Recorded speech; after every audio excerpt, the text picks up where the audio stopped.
أر-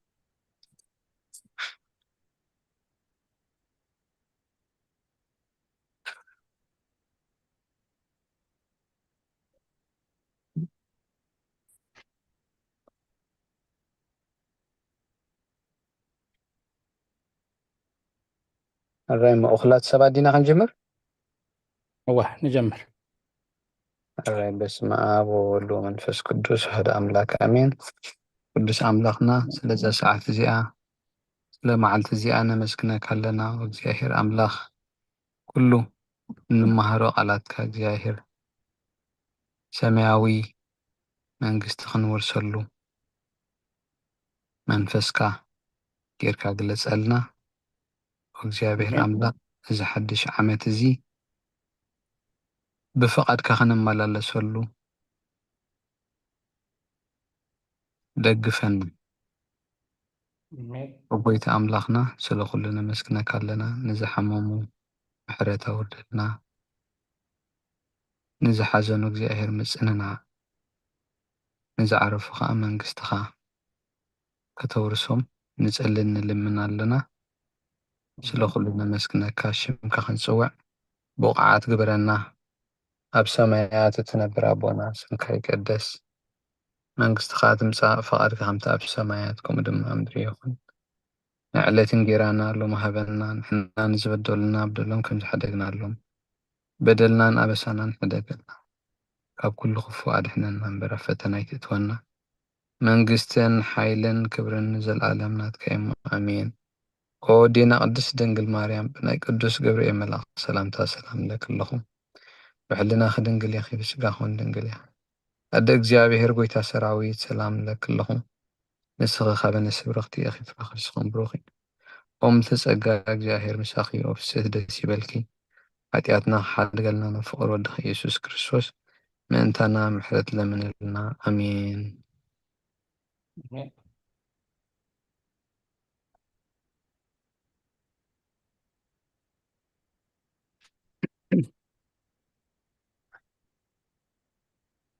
ናይ ድቃስ ጸሎት ከተብሉልና ኣቦና ክትጽልይልና ኣራይ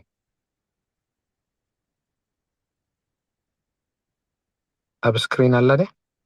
هو ኣብ ስክሪን ኣላ ናይ ድቃስ ጸሎት እዛ ሰዓት እዚኣ ምንባር ስጋ ጎይታና ኢየሱስ ክርስቶስ ኣብ መቓብርን መፈጸምታ ሰዓት መዓልትን እያ ከምኡውን ድቃስ ኣምሳል ሞት ስለ ዝኾነት ከም መወዳእታ ግዜ ዕድመ ሰብ ትቝጸር بسم آبن ولدن منفس قدسن حدا أملاخ آمين ناي مسغانا صلوت نقبار سنيات محرا أملاخ أبون قويتانا من حينان يسوع كريستوس ستيرنا ردينا نعقبنا تقبيلنا رهريلنا دقيفنا كسعزا ساعات زيونا تسيحنا يمونا مسكنو لنا الجون عبز قدس على تزياء بكل زمن هيوتنا فصم سلام كعقبنا بكل زملخ እግዚአብሔር أملاخنا نلمنو ወጎይታና እግዚአብሔር ኩሉ ትኽእል ኣቦን ጎይታናን ኣምላኽና መድሓኒናን ኢየሱስ ክርስቶስ ልዕሊ ኩሉ ኩነታትን ምእንቲ ኩሉ ኩነታትን ኣብ ውሽጢ ኩሉ ኩነታትን ነመስግነካ ኣለና ስለ ዝተተርካናን ዝረዳእኻናን ዘዕቆብካናን ናባኻውን ስለ ዝተቐበልካናን ስለ ዝራህራህካናን ዝደገፍካናን ክሳዕ እዛ ሰዓት እዚኣ እውን ስለ ዘብፅሕካና ነመስግነካ ኣለና ኦ መፍቀሪ ሰብ ነዛ ቅዱስ ዕለት እዚኣ ብኩሉ ዘመን ሂወትና ንዓኻ ብምፍራህ ፍፁም ሰላም ክንፍፅማ ካብ ሰናያትካ ንሓትትን ልምና ኣለና كل قناعة فتنان كل قبر سيطان مخلوق فأسبات حب انقود من لعل سلاء وقويتا كابا يارح كاب كلهم تبخا ونعرح كاب زد دويلنا لنا قدس بوتا ونعرح كل سنة يزد نقرنا عدلنا مخنياتو نسخة خاتمنا عن قربيتن كل حالة سألان كن رقص سلطان سحب كنا كاب كل خفاد احنا نابالها نمبرا فتنا يتأتونا فحد ودخا قويتنا أملخنا مدحينا يشكر سوس ምእንቲ ፍቅሪ ሰብ ኢሉ ዝገበሮ ጸጋን ምሕረትን ንስኻ ማዕረም ዝኾነ ወሃቢ ህይወት መንፈስ ቅዱስን ክብርን ግርማን ውዳሴን ኣምልኾን ብሕብረት ምስኡናትካ ኢሎም ኩሉ ሰዓን ንዘለኣለም ዓለም ኣሚን ኣሜን ኣብ ከለኻ በቐሺ መዝሙር መበል 51 ክትጽልየልና መዝሙር 51 ኦ ኣምላኽ ከም ዓብ ምሕረትካ መሓረኒ كم بزحر رهاي خا أبساي دمسس كاب أبساي أصبي كحسبني خب حتياتي أنصحني أنا أبساي سلز فلت حتياتي كل جيب قدمي نسخان بين خاطر راح بدلكو نعخان بين خاطر راح بدلكو بقدمي خا كي جبركون نقال كا ونعخت كون انت فردكاون كتملاخ انه بأكي تسأنسكو انه يكأب حتيات ولدتني نسخا خاان الزقارات كايون سورن تباب سلس جلس كالي نحق فتخا بسمع ذات نسكن نمو نهست حسب نمو كاب برد سعودو بحتان حاقوس تسمع نمو تندركمات عاس امتى يحقوس آقاس كخاب حتياتي كولو بزلا بسايدم سسو وأملاح صوري لب فتر اللي يكون عمان فسا وشتي حدث أبقى مقاس كايتي دربي إنه قدس منفس كهبني بزمر حني منفس وندقفني شعو من قد خان بدلني تاتكم رومي اتم تتأراتر تخانا بخاخ ملوس يوم أملاخ من حني كاب عدادة ما ناقفني لسانيون بصدق أخات حقوس يا أو قويتاي نافي مسقانا خاخ نقر سخنا فريك فت مسوات بحي بلكاني مسوات محرارون أي تبهجون يخات تبهجون تتخون قنا مقرب كل كان يرى مسوات እግዚአብሔር ትሑት መንፈስ እዩ ኣምላኽ ትሑትን ለዋህን ልቢ ኣይንዕቆን እዩ ኦ ጎይታ ንጽዮን ብሓጎስካ ሰናይ ግበረላ መካበያታት ኢየሩሳሌም ይነደቓ ሽዑ ብመስዋዕት ጽድቂ ብዝሓርር መስዋዕቲ ቁርባን ባህ ክብለካ እዩ ኣብ መሰውኢኻ እውን ኣራሑ ከቕርቡልካ እዮም ሃሌሉያ አሜን ሃሌሉያ ጸሎት ቃስ ጸሎት ድቃስ ክርስቶስ ንጉሴን ኣምላኸይን أقرب له حاجاتي كحد قال لي كألم إنه እግዚአብሔር ካብ ማዓሙቕ ናባኻ እወኹ ጎይታዬ ድምፀይ ስማዕ እዛንካ ናብ ድምፂ ምህላ የቕልባ እግዚኣብሔር ኣበሳ እንተ ተቖጻጸርካስ ጎይታዬ መንደው ክብል እዩ ግና ከም እንት ክፉረኻ የቕሬተ ከምሳሎ ንእግዚአብሔር ጽበ ነፍሰይ ትጽበላ ብቓልካ ተስፋ እገብር ኣለኹ ሓለፋ ወጋሕታ ዝጽበዩ ሓለውቲ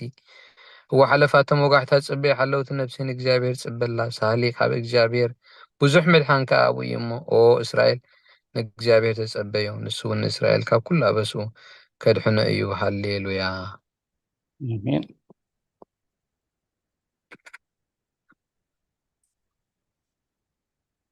አዴና ኤልሳቤጥ መዝሙር ዳዊት መበል 131 ቀሲልክን በውሽጢ ልብኽን ክትጽልያ መዝሙር መበል 131 ማማረዘነት መዝሙር ዳዊት መበል 132 ማማሙሉ መዝሙር ዳዊት መበል 133 ኣነ መዝሙር ዳዊት መበል 134 ክትጽልየ ማማ ብረይ መዝሙር ዳዊት መበል 137 ሃፍትና ሉላ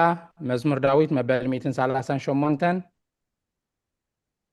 መምህር ሳራ መዝሙር ዳዊት መበል 141 ምናልባሽ ድዘለልኩኹም ከይትህሉ ድምፂ ግበሩለይ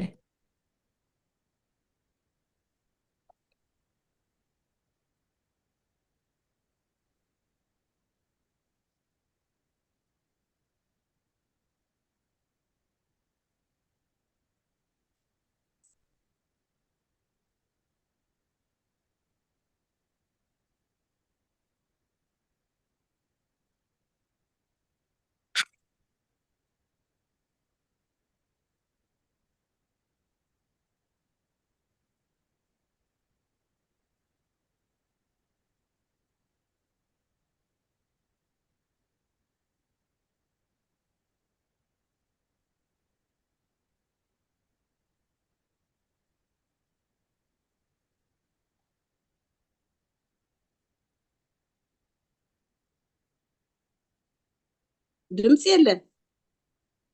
በውሽጢ ልብኹም ኢኹም ትጽልዩ እኳ መምህር አራይ እሺ እሞ ይንበብ ኣሎ ዲ ሕጂ ኣይንበብን ዘሎ የንብብለው ኣዴና እሞ ይስማዓንን ዘሎ ኣነ ግን هو بوشت لبخ هاي تسأل الدينا بوشت لبخ نكوي لكن ولا نعهن عرح እሺ አዴና ኤልሳቤጥ መዝሙር ዳዊት መበል 141 በውሽጢ ልብኽን ቀሲል ክን ጸልያ መዝሙር ዳዊት መበል 141 إذا تشكين كليلونس دحان ቀሲል ክን ከተብጽሓ ይኽን قلتنا يا حراي دحني ዋህ ይኮነ ዴና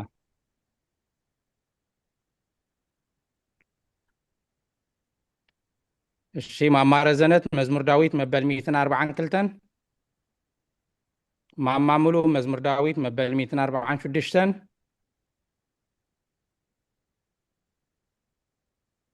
መምህር ሳራ መዝሙር ዳዊት መበል 147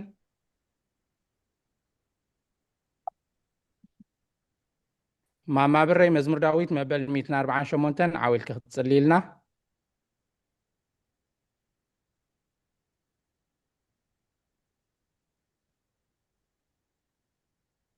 ማማ ብረይ መዝሙር ዳዊት መበል 148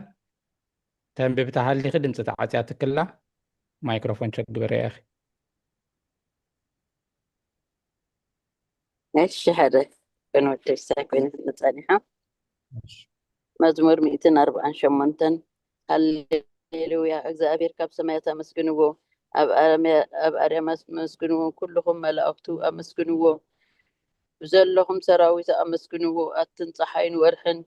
አመስግንዎ ኣትን ብሩሃት ከዋክብቲ አመስግንዎ ኣቱም ናይ ሰማያት ኣብ ልዕሊ ሰማያት ዘለኹም ማያትን አመስግንዎ ንሱ ኣዝዩ ተፈጢሮም እዮም እሞ ንስም እግዚአብሔር የመስግንዎ ንዘለዓለም ዓለም ኣቆሞም ዘይሓልፍ ሕጊ ከዓ ሃቦም ንእግዚአብሔር ካብ ምድሪ አመስግንዎ ኣቱም ንገበላት ባሕሪ መዓምቕ ኩልኩም ኣቱም ሓውን በረድን ኣሳሓይታን ግመን ቃሉ እተስልትበቡላን ኣቱም ኣኽራንን ኮረቢትን ኩልኩም ፈረይቲ ኣዋምን ጽሕድታትን ኩልኩም ኣራዊትን ኩላትኩም قرب لا بلاد يا قنود قرب ريحتا قرب እንስሳን ለመመትብል እነፈርተ ኣዕዋፍን ነገስታት ምድሪ ኩላትኩም ዓበይቲ ምስ ንኣሽቱ ስሙ በይኑ ልዑል እዩ ግርማኡ ኣብ ልዕሊ ሰማይ ምድርን እዩ እሞ ንስም እግዚአብሔር የመስግንዎ ንህዝቡ ቀርኒ ኣልዓለ ስለዚ ኩሎም ቅዱሳኑ ደቂ እስራኤል እቲ ዝቀርቦም ህዝቢ የመስግኖም ኣለው ሃሌሉያ ሃሌሉያ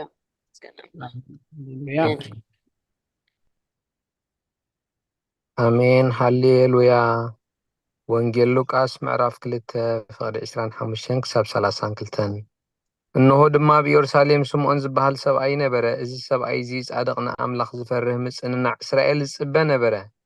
መንፈስ ቅዱስ ድማ ነበሮ ነቲ መሲሕ እግዚአብሔር ከይረኣዮ ሞት ከም ዘይርኢ ድማ ብመንፈስ ቅዱስ ተገሊጹሉ ነበረ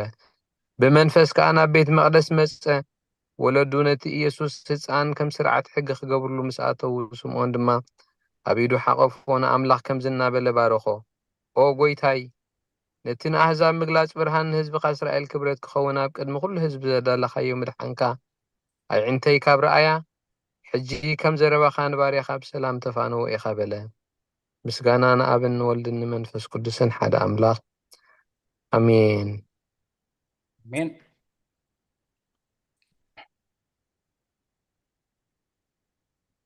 ኦ ክርስቶስ ኣምላኽና ምስሄር ኣቦኻን መንፈስ ቅዱስን ሎምን ኩሉ ሰዓት ንሰግደልካ ኣሎና ኣሜን አሜን ሓፍትና ሉላ ክፍልታት ጸሎት እነሆ ቅድሚ ትቆንዑ ፈራደቆም ተዳልየ ኣለኹ እነሆ ኣብ ቅድሚ እቲ ቁኑዕ ፈራዲ ክቐውም ተዳልየ ኣለኹ እቲ ኣብ ምግጋይ ዝሓለፈ ዕድመይ ንኾነኒ ንፍርድን ብቑዕ ስለ ዝኾነ ብብዝሒ ኃጢአተይ ርዕድን እንቅጥቀጥን ኣለኹ ግን ከነፍሰይ ገና መሬት ነብሪ ካብ ሃለኽስ ተነስሒ ምክንያቱ መሬት ኣብ መቃብር ኣይውድሶን እዩ ኣብ ሞት ከዓ ዝዝክሮ የልቦን ኣብ ገሃነም እውን ዘመስግኖ የልቦን እሞ ካብ ድቃስ ትሕቲትኪ ተንስኢኺ ናብ መድሕንኪ ብንስሓ ኦ ኣምላኽ መሓረኒ ኣድሕነንን እንዳበልኪ ተማሕፀኒ ስብሐት ለአብ ለወልድ ለመንፈስ ቅዱስ አሜን ማማረ ዘነት መዋዕል ሰብ ዘይውዳእ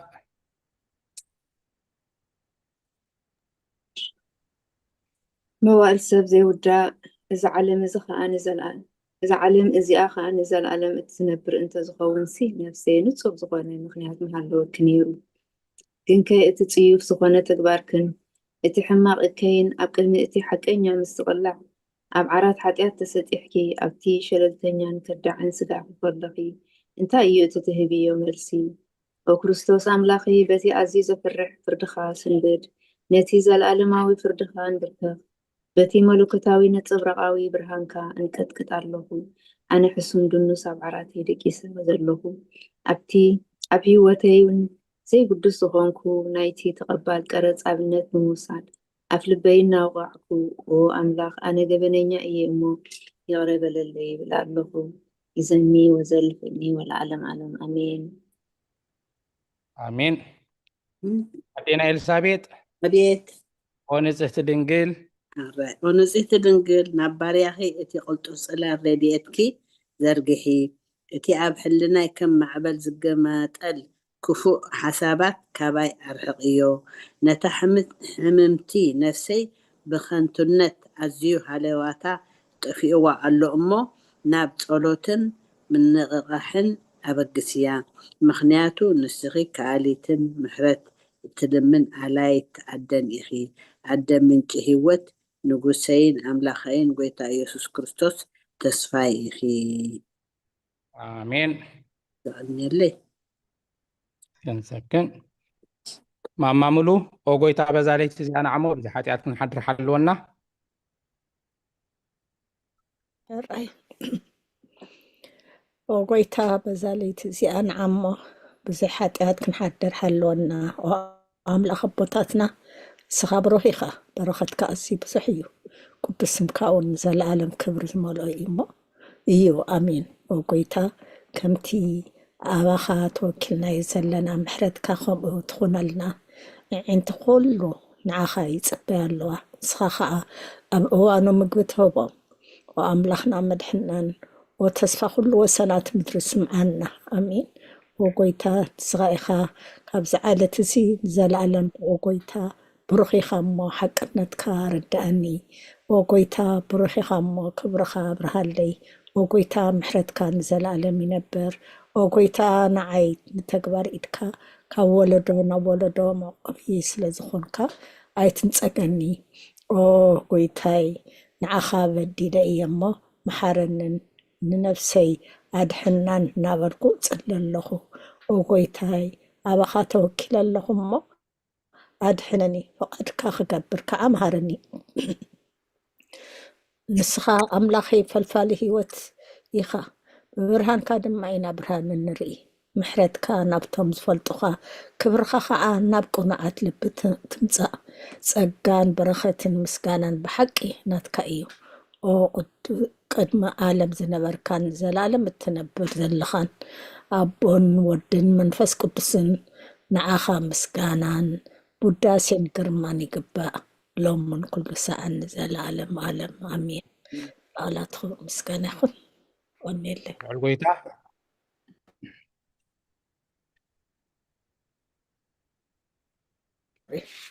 ጎይታ በኣኻ ጎይታ በኣኻ ምእማንን ስምካ ምዝማርን ሰናይ እሞ ምሕረትካ ኣብ ፀፅብሓ ሓቅነትካ ድማ ለይቲ ለይቲ ኣዘንቱ ኣሜን ኣሜን መምህር ሳራ ውዳሴ ስሉስ ቅዱስ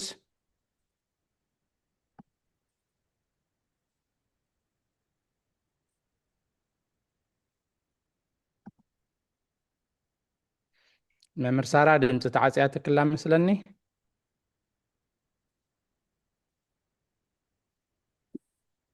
እሺ ኣነ ክፅልየ ውዳሴ ስሉስ ቅዱስ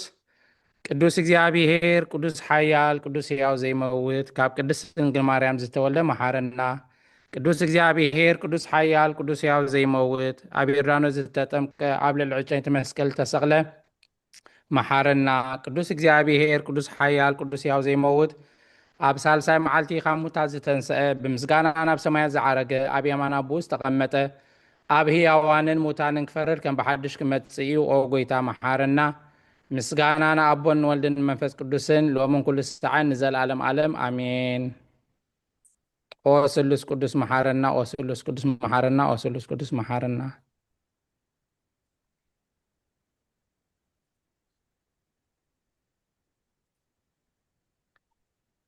ማይክ ተዓፅያትኩም ኣላ ባቕሺ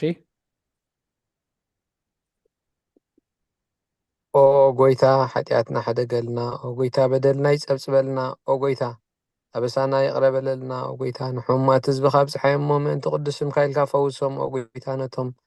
ዝሞቱ ቦታትናን ኣዴታትናን ኣሕዋትናን ኣሓትናን ነብሶም ዓርፍ ኦ ካብ ሓጢኣት ንፁህ ዝኾንካ ጎይታ መሓረና ኦ ካብ ሓጢኣት ንፁህ ዝኾንካ ጎይታ ርድአና ልማኖና ከዓ ተቐበለልና ክብርን ምስጋናን ብፍፁም ማዕረ ቅድስና ንዓኻ ይግባእ ኣሜን ኣሜን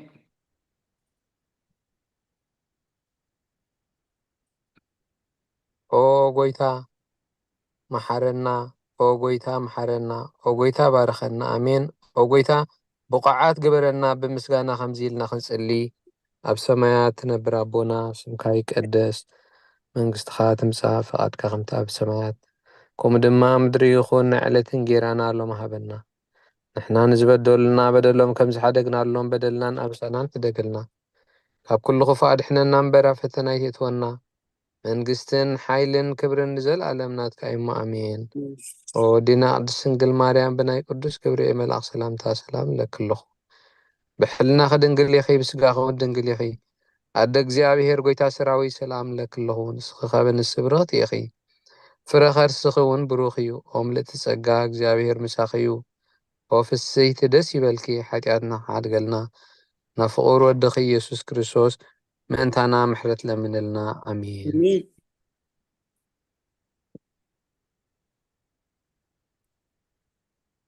ኣሜን ሃፍትና ሉላ መእተዊ ጸሎት ሃይማኖት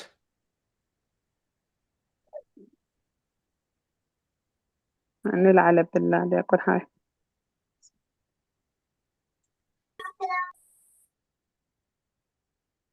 እዛ መእተዊ ጸሎት ሃይማኖት هو أود حقنا برهان نخبرك أو قدست دنجر ولادة أملاك مدهن عالم سلز ولد كلنا متسيو خان نفسنا سلزد حاننا نمسكنك أو بيتانا نبستنا مدحنا إيسوس كريستوس كبرنا عخايفون نسخان هارات مبصم نسامعتا تحليلهم نتاركان عللتهم نبتهفتن صنعات نحد عن حدقت بحد زملكة ثلث قدس نبسر نسجدل نخبران أو بيتا محرنا أو بيتا محرنا أو بيتا بارخنا آمين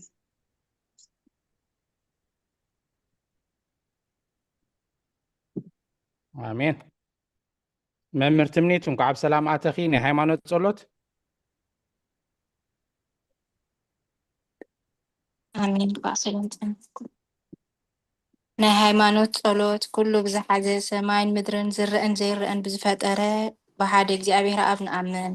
ብሓደ ጎይታ ብኢየሱስ ክርስቶስ ዓለም ከይተፈጥረ ምስ ህልው ዝኾነ ወልዳ ዋህድ እውን ንኣምን ካብ ብርሃን ዝተረኽበ ብርሃን ካብ ሓቀኛ ኣምላኽ ዝተረኽበ ኣምላኽ ዝተወልደ እምበር ፍጡር ዘይኮነ ብመለኮቱ ምስ ኣብ ማዕረ ዝኾነ ኩሉ ብኡ ዝተፈጥረ ብዘይክኡ ግና ኣብዚ ምድሪ ዘሎ ይኹን ወይስ ኣብ ሰማይ ዘሎ ምንም ዝተፈጥረ የልቦን ምእንታና ምእንቲ ሰብ ምእንቲ ድሕነትና ካብ ሰማያት ዝወረደ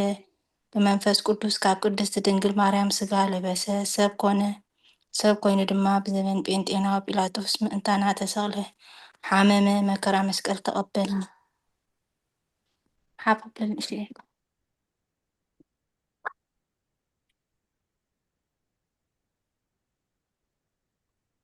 ሞተ ሞተ ተቐብረ ኣብ ቅዱሳት መጻሕፍቲ ከም ዝተጻሕፈ ኣብ መበል ሳልሳይ መዓልቲ ካብ ሙታት ተፈልዩ ተንስአ ብኽብሪ ናብ ሰማይ ዓረገ ኣብ የማን ኣቡኡ ተቐመጠ ከም ብሓድሽ ንህያዋንን ሙታንን ክፈርድ ብኽብሪ ክመጽእ እዩ ንመንግስቱን መወዳእታ የብሉን ጎይታን መሕወይን ብዝኾነ ካብ ኣብ ዝሰረፀ መንፈስ ቅዱስ እውን ንኣምን ምስ ኣብን ወልድን ንሰግደሉን ነመስግኖን ብነቢያት ዝተዘርበ እዩ ልዕሊ ኩሉ ናይ ሃዋርያት ጉባኤ ብዝኾነት ብሓንቲ ቅድስቲ ቤተ ክርስቲያን ንኣምን ንሕድገት ሓጢኣት ብሓንቲ ጥምቀት እውን ንኣምን ትንሣኤ ሙታን ዘለዓለም ዓለም ዝመጽእ ህይወትን ተስፋ ንገብር ኣሜን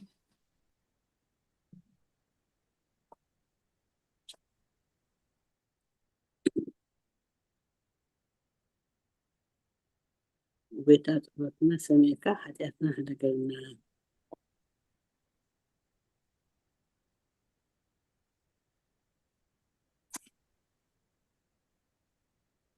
ኣባቕርሺ ማይክ ተዓፅያ ኸይትሉ ምናልባሽ ትጽልዩ ተሃሊኹም እንታይ ንሰምዐኩም ኢና ደልና ዛችራይ ላይሶን ስክሪን ምኽፋት ኣብያትን ንጸኒሐ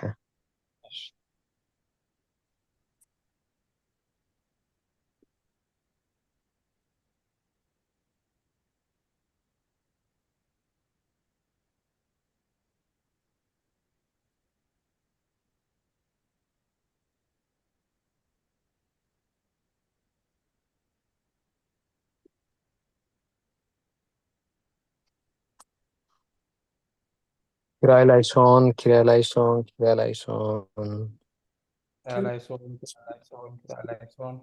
Kirailaison, Kirailaison, Kirailaison,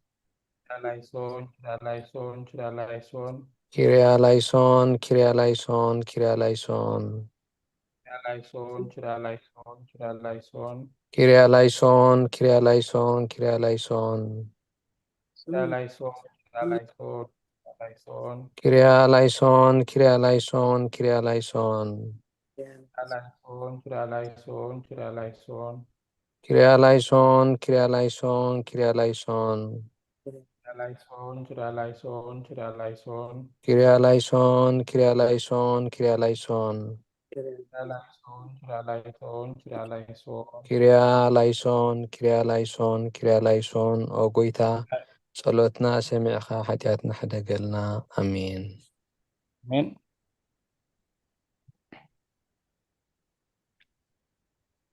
አዴና ኤልሳቤጥ ቅዱስ ቅዱስ ቅዱስ ቅዱስ ቅዱስ ንስማዕ ደለኹም እወ እግዚአብሔር ጎይታ ሰራዊት ሰማይን ምድርን ብክብርኻን ብልግስኻን ምሉኣት እየን።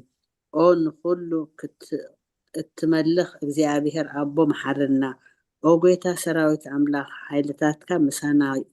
ምሳና ኩን። ምክንያቱ ኣብ ግዜ ሽግርናን ጭንቀትናን ዘይካኻ ረዳኢ የብልናን። ኦ አምላኽ ኣባና ሕደር ንበደልና ይቕረታን ምሕረትን ግበረልና። እቲ ብድልየትናን ብዘይ ድልየትናን ዝገበርናዮ እቲ ብፍላጥን ብዘይ ፍላጥን ዝሰራሕናዮ ስውርን ግሁድን ዝኾነ ሓጢኣትና ምእንቲ እቲ ኣብ ልዕሌና ዝስመ ቅዱስ ስምካ ኢልካ ኦ ጌታ ይቕረ በለልና። ኦ ጌታ ከም ምሕረትካ ዳ እምበር ከም ተግባርና ኣይትፍረደና ኣይኹን። ተወዲ ኣብዚኣ ድሓቀይ ሄሎ አሜን። ኦኬ ብቕዓት ግበር በከመ ምሕረትከ አምላክነ ወአኮበከ አበሳነ በከመ ምሕረትከ አምላክነ ወአኮበከ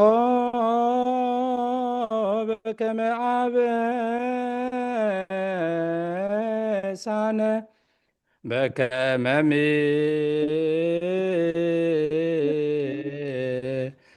ምሕረትከ አምላክነ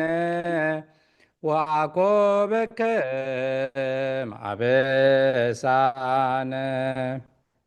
ኦ ጎይታ ብቕዓት ግበረና ብምስጋና ከምዚ ኢልና ክንጸሊ። ኣብ ሰማያት ትነብር ኣቦና ስምካ ይቀደስ መንግስትኻ ትምጻእ ፍቓድካ ከምቲ ኣብ ሰማይ ከምኡ ድማ ምድሪ ይኹን። ናይ ዕለት መግብና ሎም ሃበና ንሕና ንዝበደሉና በደሎም ከም ዝሓደግናሎም በደልና ሕደገልና ካብ ክፉእ ኣድሕነና እምበር ኣብ ፈተና ኣይተእትወና።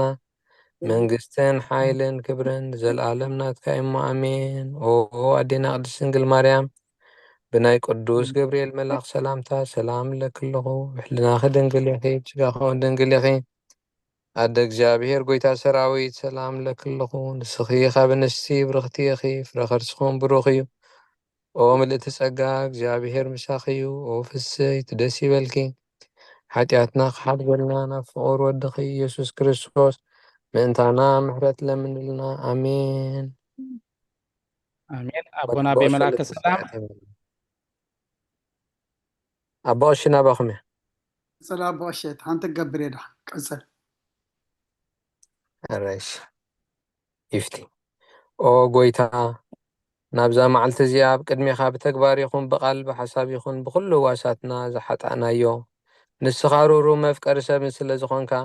ምእንቲ ቅዱስ ስምካ ኢልካ ተዓረቐና ሕደገልና። ኦ ኣምላኽ ብሰላም ክንሓድር ሰላማዊት ለይትሃበና ኣብዛ ናይ ደቃስ ግዜና ካብ ኩሉ ጭንቀት ነፃ ግበረና። ካብ ኩሉ ክፍኣትን ካብ ኩሉ ፈተናን ጸላእን ክሕልወና ከዓ ናይ ሰላም መልኣኽካ ለኣኸልና ብጸጋን ርህራሄን እቲ መፍቀሪ ሰብ ዝኾነ ሓደ ወድኻ ጎይታናን መድሓኒናን ኢየሱስ ክርስቶስ ምእንቲ እቲ መፍቀሪ ሰብ ዝኾነ ሓደ ወድኻ ጎይታናን መድሓኒናን ኢየሱስ ክርስቶስ እትብኡን ምስኡን ክብርን ውዳሴን ግርማን ዘለካ ማዕሪኻ ምስ ዝኾነ ወሃቢ ህይወት መንፈስ ቅዱስ ምስጋና ይግባአካ ሕጅን ንዘለዓለም ዓለምን ኣሜን። ድሕሪ ነፍሲ ወከፍ ሰዓት ዝጽለ ጸሎት ኦ ጎይታ መሓረና ምሕረትካ እውን ኣብዝሓልና ኦ ኣብ ነፍሲ ወከፍ ሰዓትን ግዜን ኣብ ሰማይን ኣብ ምድርን ኩሉ ግዜ ብክብረት ስገደልካ እሙን ኣምላኽና በዓል ነዊሕ ትዕግስትን ብዙሕ ምሕረትን ሰናይ ተመላእኻ ርሕሩሕን ነተማነ ዝቐዳማዮም ሓጢአተኛታት ትምሕር ንሓጥብ ንስኻ ተመሊስ ብሂወት ክነብር እምበር ሞት ዘይትደሊ ምንቲ ጽበዮም ዘሎ ተስፋ ሰማያት ክረኽቡ ንኩሎም ናብ ድሕነት እትዕድም ኦ ጎይታ ኣብዛ ሰዓት እዚኣ ናብ ኩሉ ሰዓታትን ልማናና ትቐበል ህይወትና ቃናዓልና ትእዛዛትካ ክንገብር ምርሓና መንፈስና ቀድስ ስጋናን ሓሳባትናን አንጽህ ትምኒትና ሙልስመር ሕማምና ፈውስ ሓጢአትና ሓደገልና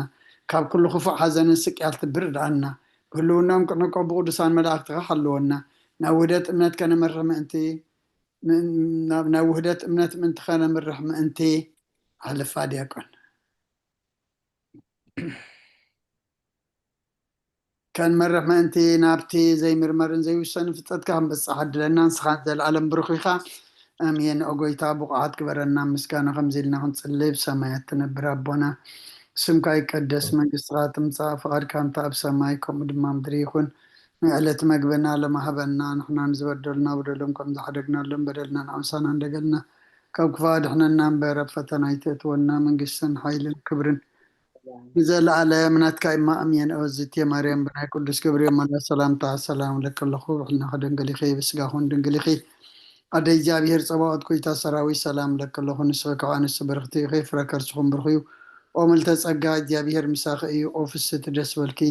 ኃጢአትና ክሰርየልና ነፍቲ ወድኺ ኢየሱስ ክርስቶስ ምእንታና ምሕረት ለምነልና ኣሜን ኣሜን። ክብርና ኣምላኽና ይኹን ስለ ዝነበረና ናይ ጸሎት ግዜ ምስጋና ንእግዚኣብሔር ይኹኖ እንድተጸለየ ጸሎት ሰሚዕ እግዚአብሔር ኣምላኽ ሰላሙን ምሕረቱን ይልኣኸልና ሕራይ ካብዚ ብምቕጻል ንሎሚ ከም ፍቓድ ኣምላኽ ከምቲ ኩሉ ግዜ ኣብ ነፍሲ ወከፍ ሰሉስ ካብ ሰዓት 6 ክሳብ ሰዓት 8 ድሕሪ ቀትሪ ብቤተ ክርስቲያን መድኃኔ ዓለም ዲሲ ዝወሃብ ዕለታዊ ትምህርቲ ንባብን ኣሰንትኖን ሕቶን መልስን ናይ ሃይማኖት ኣበው ንሎሚ ድማ ሃይማኖት ኣበው ምዕራፍ 61 ቁጥሪ 28 ክፍሊ 5 ጀሚርና ከነንብብ ኢና እግዚአብሔር አምላክ ኣብ ማእከልና ተረኺቡ ክምህረናን ክመርሐናን ክግስጸናን ናቱ ቅዱስ ፍቃድ ይኹነልና ኣብ ቁጥሪ 29 ዘለዋ ክልተ ንባባትና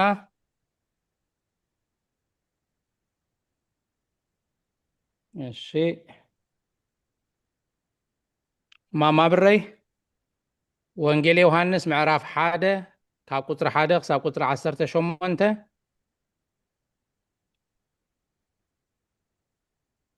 ونودي قريبة أني حاجة زخاتي قريبة إله እሺ حراي ማማረ ዘነት ሓፍትና ሉላ ቅሬታ ሓፍትና ሉላ ወንጌል ዮሐንስ ምዕራፍ 1 ካብ ቁጥሪ 1 ክሳብ ቁጥሪ 18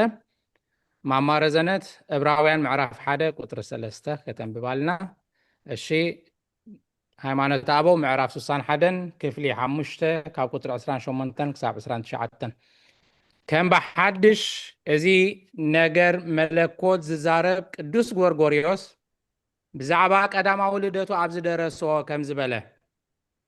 ቅድሚ ኩሉ ዘመናት ብቅድምና ዝነበረ ስጋ ዘይብሉ ካብ ኣብ ዝተወልደ ወልድ ካብ ብርሃን ዝኾነ ብርሃን ካብ ህይወት ዝኾነ ምንጭ ህይወት ዘይመውት ንኣብ ኣምሳሉ ዘይልወጥ ነፍስናን ስጋናን ካብ ሓጢአት ሓራ ምእንቲ ክገብር ካብ ድንግል ተወልደ ወንጌል ዮሐንስ ምዕራፍ 1 ቃል ህይወት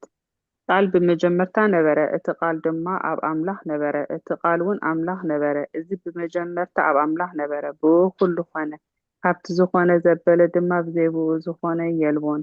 ህይወት ኣብኡ ነበረት እታ ህይወት ከዓ ብርሃን ሰብ ነበረት ብርሃን እውን ኣብ ጸልማት የብርህ ጸልማት ግን ኣይሓዞን ዮሐንስ ንስሙ ሰብኣይ ካብ ኣምላኽ ተላኢኹ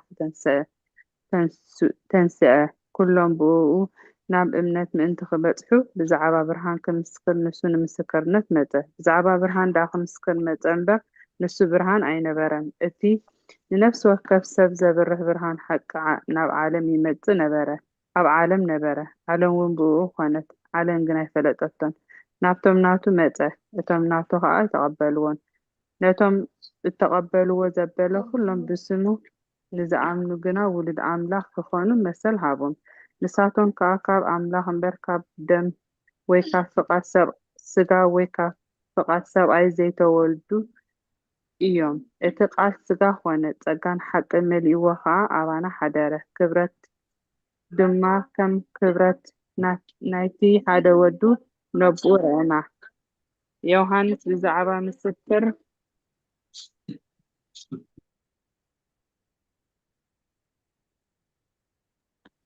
ዮሃንስ ብዛዕባኡ ምስክር እቲ ድሕረይ ዝመጽእ ንሱ ቅድመይ ዝነበረ እዩ እሞ ንሱ ቅድመይ ነበረ። እቲ ብዛዕባኡ ዝበልኩ ንሱ እዩ ኢሉ ጨደረ። ሕጊ ብሙሴ ተዋሂቡ እዩ እሞ ጸጋን ሓቅን ግን ብኢየሱስ ክርስቶስ መጽኡ። እምበኣርከስ ንሕና ኩላትና ካብ ምልኣት ጸጋ ኣብ ልዕሊ ጸጋ ተቐበልና። ሓደ እኳ ንኣምላኽ ዝረኣየ የለን። እቲ ኣብ ሕቑፉ ኣቦኡ ዘሎ ሓደ ወዱ ንሱ ኣብ ሃዶ።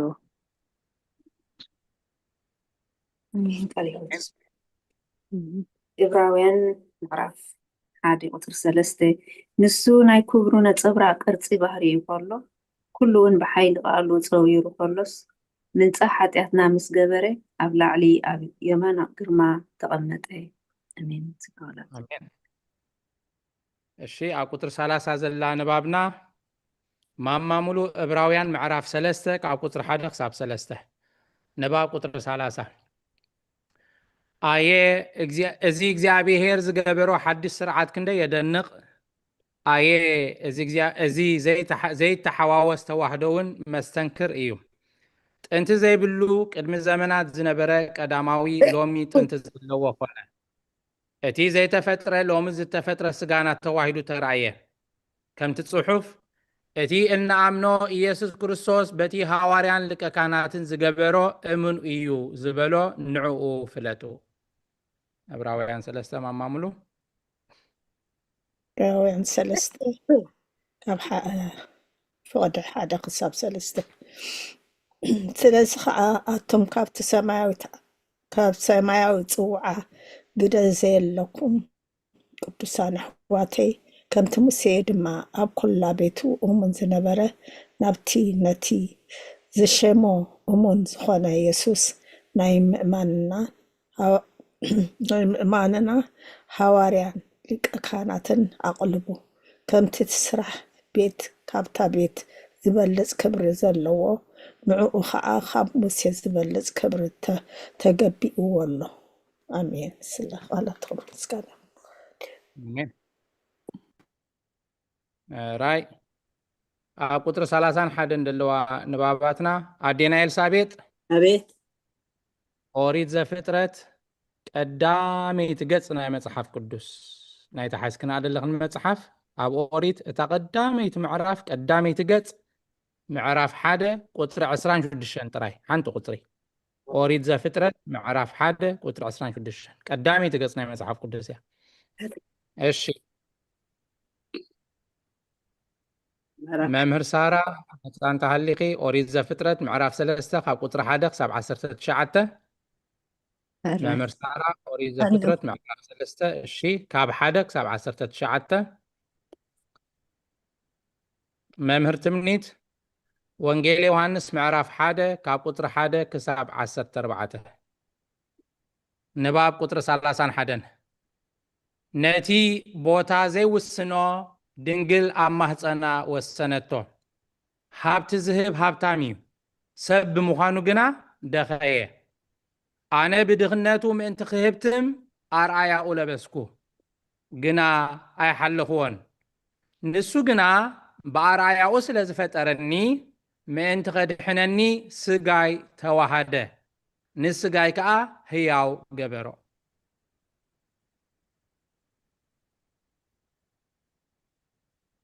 ምዕራፍ 1 ቁጥሪ 26 ኣምላኽ ከዓ ብመልክዕና ከም ምስልና ሰብ ንፍጠር نعاسة بحر عواف دي حكي هو سب نفتر بله هو السب نفتقبله قطر عسران شو الدشانية بقى نسات على تمكو እሺ نعاسا بحر نعواف سماين ننسسا زبيتن نبزلا مدرن أب مدر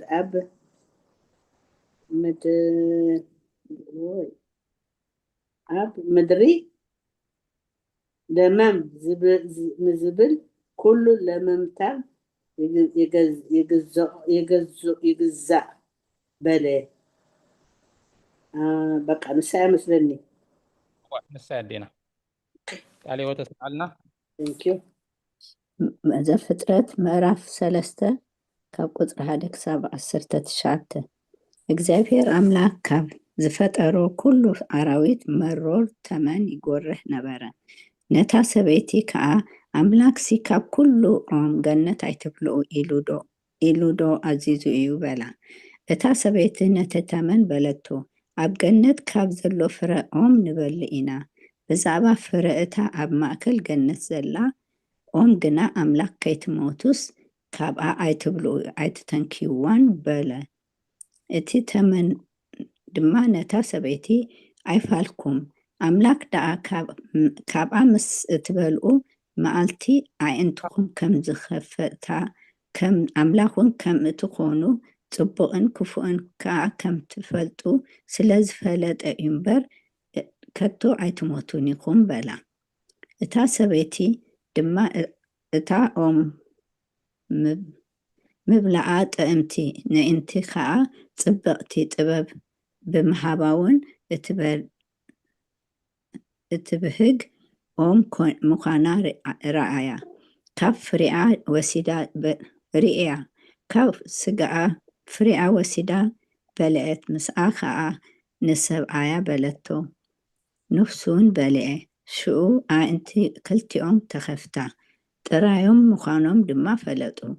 ቆፅሊ በለስ ኣባጊኦም ኣላጊቦም ከዓ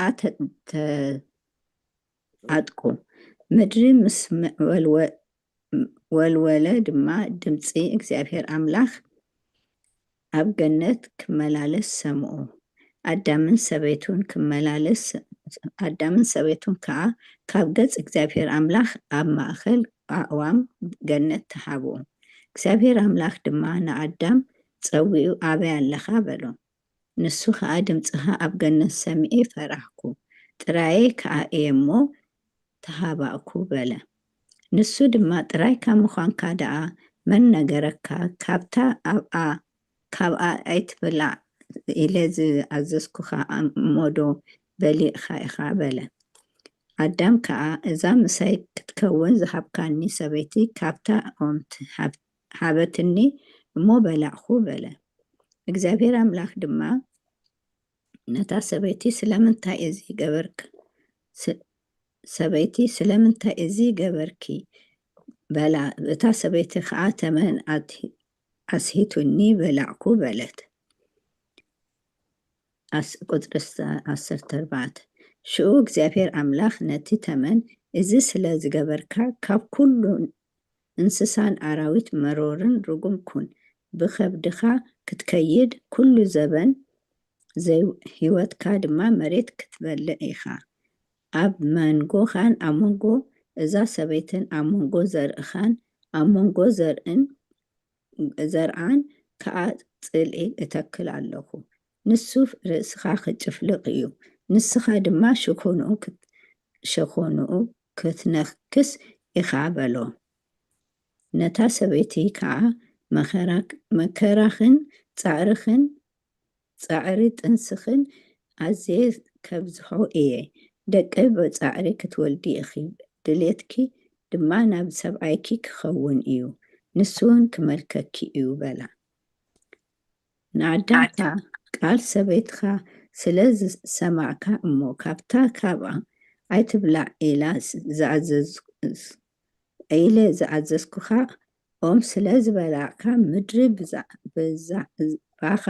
ርግምቲ ትኩን ኩሉ ዘበን ሂወትካ እንጌራኻ ካብ ብፃዕሪ ክትበልዕ ኢኻ እሾክን ተኮርባን ተብቆለልካ ብቁሊ መሮር ድማ ክትበልዕ ኢኻ ናብታ ተፈጠርካላ ምድሪ ክሳዕ እትምለስ እንጌራ ብረሓፅ ገፅካ ክትበልዕ ኢኻ መሬት ኢኻ እሞ ናብ መሬት ድማ ትምለስ በሎም አሜን ቃል ሕይወት የስመዐና ወንጌል ዮሐንስ ምዕራፍ 1 ቃል ህይወት ቃል በመጀመርታ ነበረ እቲ ቃል ድማ ኣብ ኣምላኽ ነበረ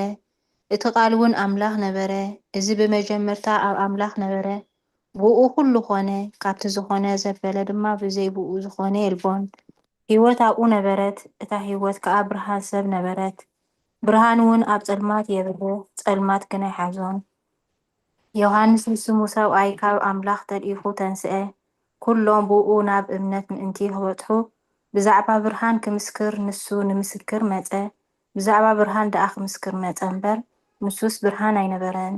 እቲ ንነፍሲ ወከፍ ሰብ ዘብርህ ብርሃን ሓቂ ናብ ዓለም ይመጽእ ነበረ ኣብ ዓለም ነበረ ዓለም እውን ብኡ ኾነት ዓለም ግና ኣይፈለጠቶም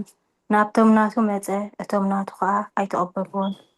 ነቶም እተቐበልዎ ዘበሉ ኩሎም ብስሙ ንዝኣመኑ ግና ውሉድ ኣምላኽ ክኾኑ መሰል ሃቦም ኣሜን ንሳቶም ከዓ ካብ ኣምላኽ እምበር ካብ ደም ወይ ካብ ፍቓድ ሰጋ ወይ ካብ ፍቓድ ሰብኣይ ዘይተወልዱ እዮም እቲ ቃል ስጋ ኾነ ጸጋን ሓቅን መሊእዎ ከዓ ኣባና ሓደረ ክብረቱ ድማ ከም ክብሪ ናይቲ ሓደ ወዲ ነብኡ ርኢና ኣሜን ስለዝተሃበኒ ዕድል ምስና ኣገልግሎት ካብ ባህር አሜን ኣራይ ቀፂላ ደላ ሓንቲ ጠቕሲ 32 እያ ንዓ ኣንቢብና ቁፅሪ ምዕራፍ 62 ስለ ንኸይድ ጠቕሲ ድኾነ ናይ መፅሓፍ ቅዱስ ይብላን ንዓ ከንብበ ንባብ ቁጥሪ 32 ካብቲ ቀዳማይ ብዝበልፅን ብዘስተንክርን ድማ ዳግም መለሰና ኣብቲ ቀዳማይ ክብርቲ ኣርኣያውኡ ሃበና ኣብዚ ዳግማይ ግና ነታ ሕስርቲ ስጋና ተዋሃደ እዚ ግብሪ እዚ ልዑል እዩ መለኮት ምስ ስጋና ኣዋሃይዱ ሓደ ምግባሩ በቲ ልቢ ዘለዎ ኣዝዩ ዘደንቕ እዩ ሃይማኖት ኣበው ምዕራፍ 62 ክፍሊ 1 ቁፅሪ 1 ንሕጂ ድማ ናይ ዮሐንስ ኣፈወርቅ ኢና ንሰግር ዘለና ካብ ምዕራፍ 62 ጀሚርና ናይ ቁስጥንጥንያ ሊቀ ጳጳሳት ቅዱስ ወብፁዕ ዮሐንስ ኣፈወርቅ ኢና ኸነንብብ ኣራይ ቀፂሉ ደሎ ንባብና ኣብ ቁፅሪ 4 ማማ ህይወት ገላትያ ምዕራፍ 4 ቁፅሪ 4 ንባብ ቁፅሪ 1 ክሳብ 4 ናይ ቁስጥንጥንያ ሊቀ ጳጳሳት ቅዱስ ወብፁዕ ዮሐንስ ኣፈወርቅ ብዛዕባ እምነት መዓርነት ቅድስቲ ስላሴ ኣብ ዝደረሶ ድርሰት ከምዚ በለ ኣነስ ከም እምነት ኩሎም ሃዋርያትን ሰማዕታትን እቶም ክሳዕዛ ዕለትና ሰናይ ዝገበሩ ከምዚ ኣኣምን ከመይ ቃል ሰብ ኮነ ከምቲ ዓለውቲ ዝብልዎ ግና ኣብ ሰብ ኣይሓደረን ቃል ሰብ ኮነ ከምቲ ዓለውቲ ዝብልዎ ግና ኣብ ሰብ ኣይሓደረን እንታይ ደኣ ብፍቓዱን ብስምረት ኣቦኡን መንፈስ ቅዱስን ካብ ቅድስቲ ድንግል ማርያም ሰብ ኮነ ከምቲ በዓሉ ዝፈልጦ ከዓ ኣብ ታሪኽሰት ዘይብላ ኣብ ማህፀና ንበዓሉ ስጋ ፈጢሩ ተዋሃደ ካብ ሰብ ነዚ ናይ ርቀት ዝኾነ ሓደ እኳ ክፈልጥ ዝኽእል የልቦን ከመይ ከም ዝተጻሕፈ ንሱ ንኹሉ ዝፈጠረ ክነሱ በዓሉ ፍጹም ሰብ ኮይኑ ቃል ኣብ ኣምላኽ ኣብ ማህፀና ካብ ማህፀና ወፀ መምህር ትምኒት የቅሬታ ማማ ህይወት እሺ ቴንክ ዩ ኮን ወደ ሕጂ ከንብብ ክእል ይዕድል ረኺበ ግዴና ንዓይደ ኸይብካኒ ማለት ወ እሺ ኦኬ ገላትያ ምዕራፍ 4 ቁፅሪ 4 እንድኸልካ 4-5 ብሓንሳብ ዘለዋ ምልኣት ዘመን ምስ መፀ ግን ነቶም ትሕቲ ሕጊ ዘለዉ ተሻይጡ ምእንቲ ከውፅኦም ንሕና እውን ውልድነት ምእንቲ ክንረክብሲ ኣምላኽ ነዚ ካብ ሰበይቲ እተወልደ ትሕቲ ሕጊ እውን ዝኾነ ወዱ ለኣኾ ኣሜን ኣሜን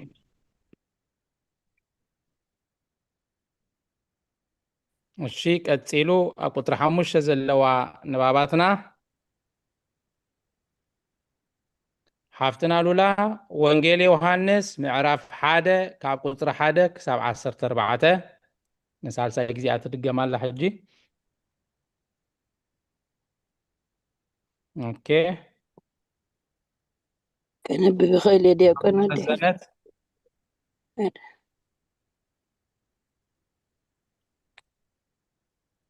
እሺ ማማ ብረይ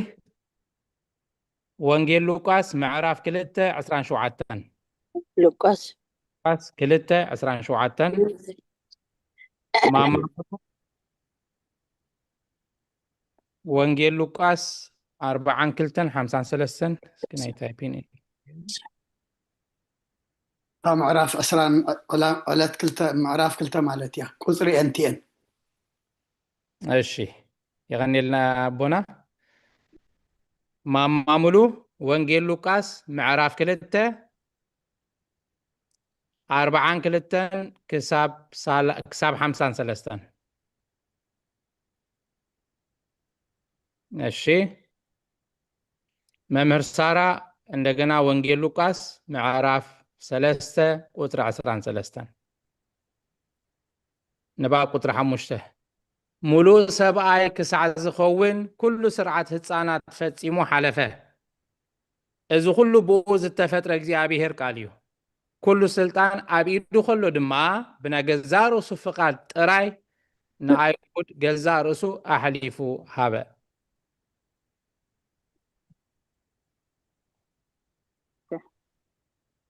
ወንጌል ዮሐንስ ካብ 1-14 ቃል በመጀመርታ ነበረ እቲ ቃል ድማ ኣብ ኣምላኽ ነበረ እቲ ቃል እውን ኣምላኽ ነበረ እዚ በመጀመርታ ኣብ ኣምላኽ ነበረ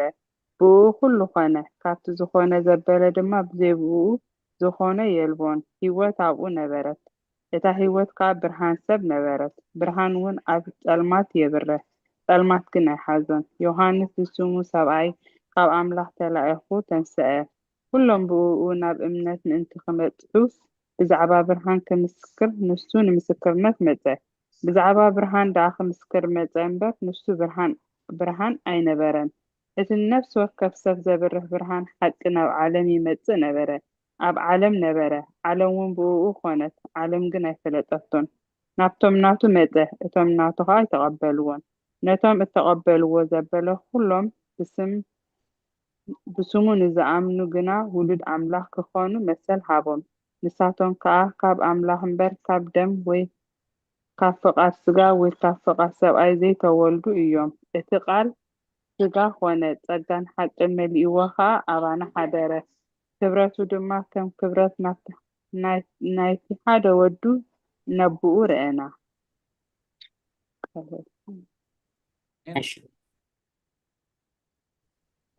ወንጌል ሉቃስ 2:17 ብመንፈስ ከዓ ናብ ቤት መቅደስ መጸ ነቲ ኢየሱስ ህፃን ወለዱ ከም ልማድ ሕጊ ክገብርሉ ምስ ኣእተውዎ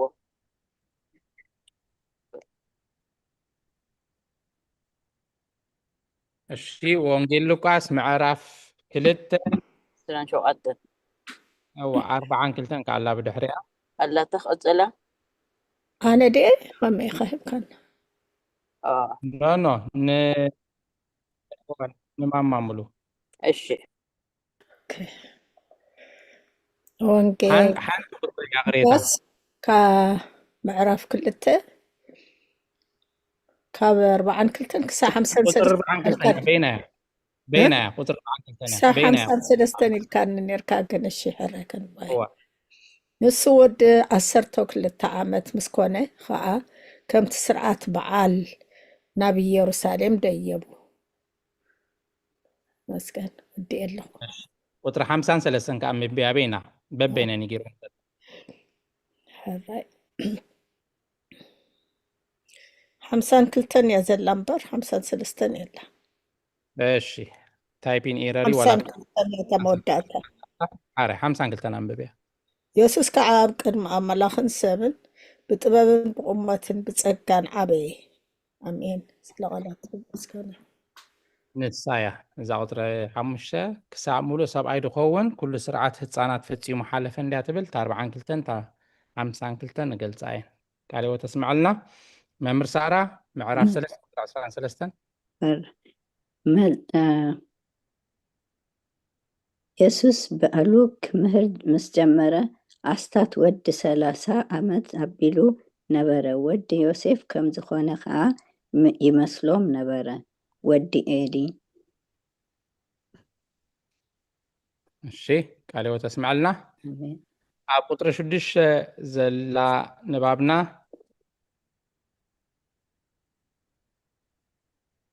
ማማብሬ ወንጌል ዮሐንስ ምዕራፍ 10 ካብ 18 ክሳብ 19 ወንጌል ዮሐንስ ምዕራፍ 10 ካብ 18 ክሳብ 19 ንባብ ቁጥሪ 6 ባዕሉ ኣነ ንነፍሰይ በጃ ኣባጊዐ ኣሕሊፈ ክህባየ ሓደ እኳ ካባይ ዝወስዳ የልበን እሞ ንነፍሰይ ከምብራ ስልጣን ኣሎኒ ከተንስኣ እውን ስልጣን ኣሎኒ ከም ዝበለ እዚ ሓደ በይኑ እግዚኣብሔር ቃል ብዘይ ምርመር ምስጢር ሰብ ኮይኑ ተሰቕለ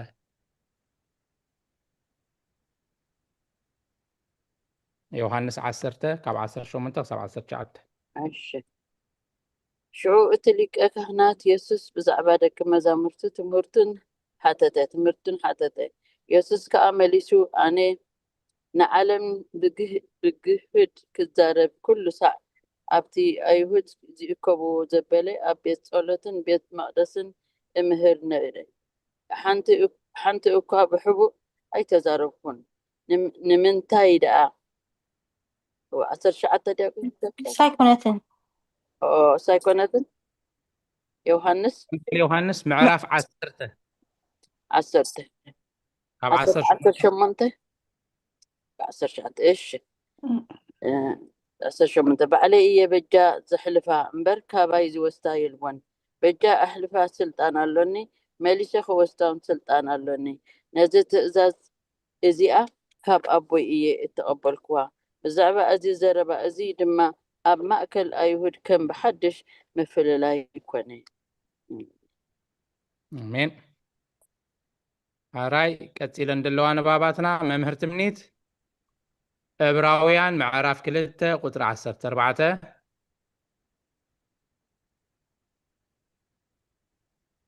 ማማ ህይወት ቆላሲስ ምዕራፍ 1 ቁጥሪ 20 ንባብ ካብ ቁጥሪ 7 ክሳብ ቁጥሪ 8 ከመይ መከራ ከም ዝተቐበለ ምስጢሩ ባዕሉ በይኑን እቲ ዝለኣኹ ኣቦኡን መንፈስ ቅዱስን እንተዘይኮይኑ ዝፈልጥ የልቦን ነዚ ቃል እዚ ኣብ ምፍላጥ ዝበፅሕ ወይ ክጥምቶ ዝኽእል እውን የልቦን ከምቲ ጽሑፍ ነቶም ኣብ ሰማያትን ኣብ ምድርን ዘለዉ ምእንቲ ኸድሕን ከምቲ ኦ ኣቦ ነፍሰይ ኣቢልካ ማዕቁባ ኣለኹ ዝበሎ ነፍሲ ወፈየ እቲ ንስልጣን ሞት ንሱ እውን ዲያብሎስ ዘጥፍእ መለኮት ብስጋ ሞተ ከምቲ ጽሑፍ ዝብሎ ሓደ እኳ ምስጢሩ ዝፈልጥ ዘየልቦ ከሎስ ምእንቲ ኸድሕነና ዝገበሮ ንሱ እዩ ዝፈልጥ ዕብራውያን 2:14 ካብ 14 ክሳብ 17 ብሓንስ ኣለዋ ዕብራውያን 2 ክሳብ 18 ክሳብ 18 ብሓንስ ኣሎ ኣብ መንጎ ቁፅሪ የለ ካብ 14 ክሳብ 16 ብሓንሳብ ኣሎ ተሓዊሰን በቃ ክሳብ አንብቤ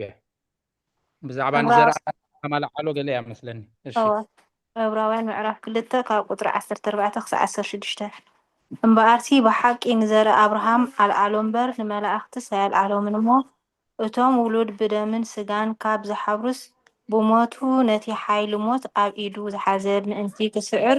ንሱ እውን ዲያብሎስ እዩ ነቶም ብፍርሃት ሞት ብዘሎ ዘመኖም ብባርነት ተታሒዞም ዝነበሩ ኩላቶም ሓራ ምእንቲ ከውፅኦም ኢሉ ንሱ እውን ብኡ ሓበሮም አሜን ማማ ህይወት ቆላሲስ 1:10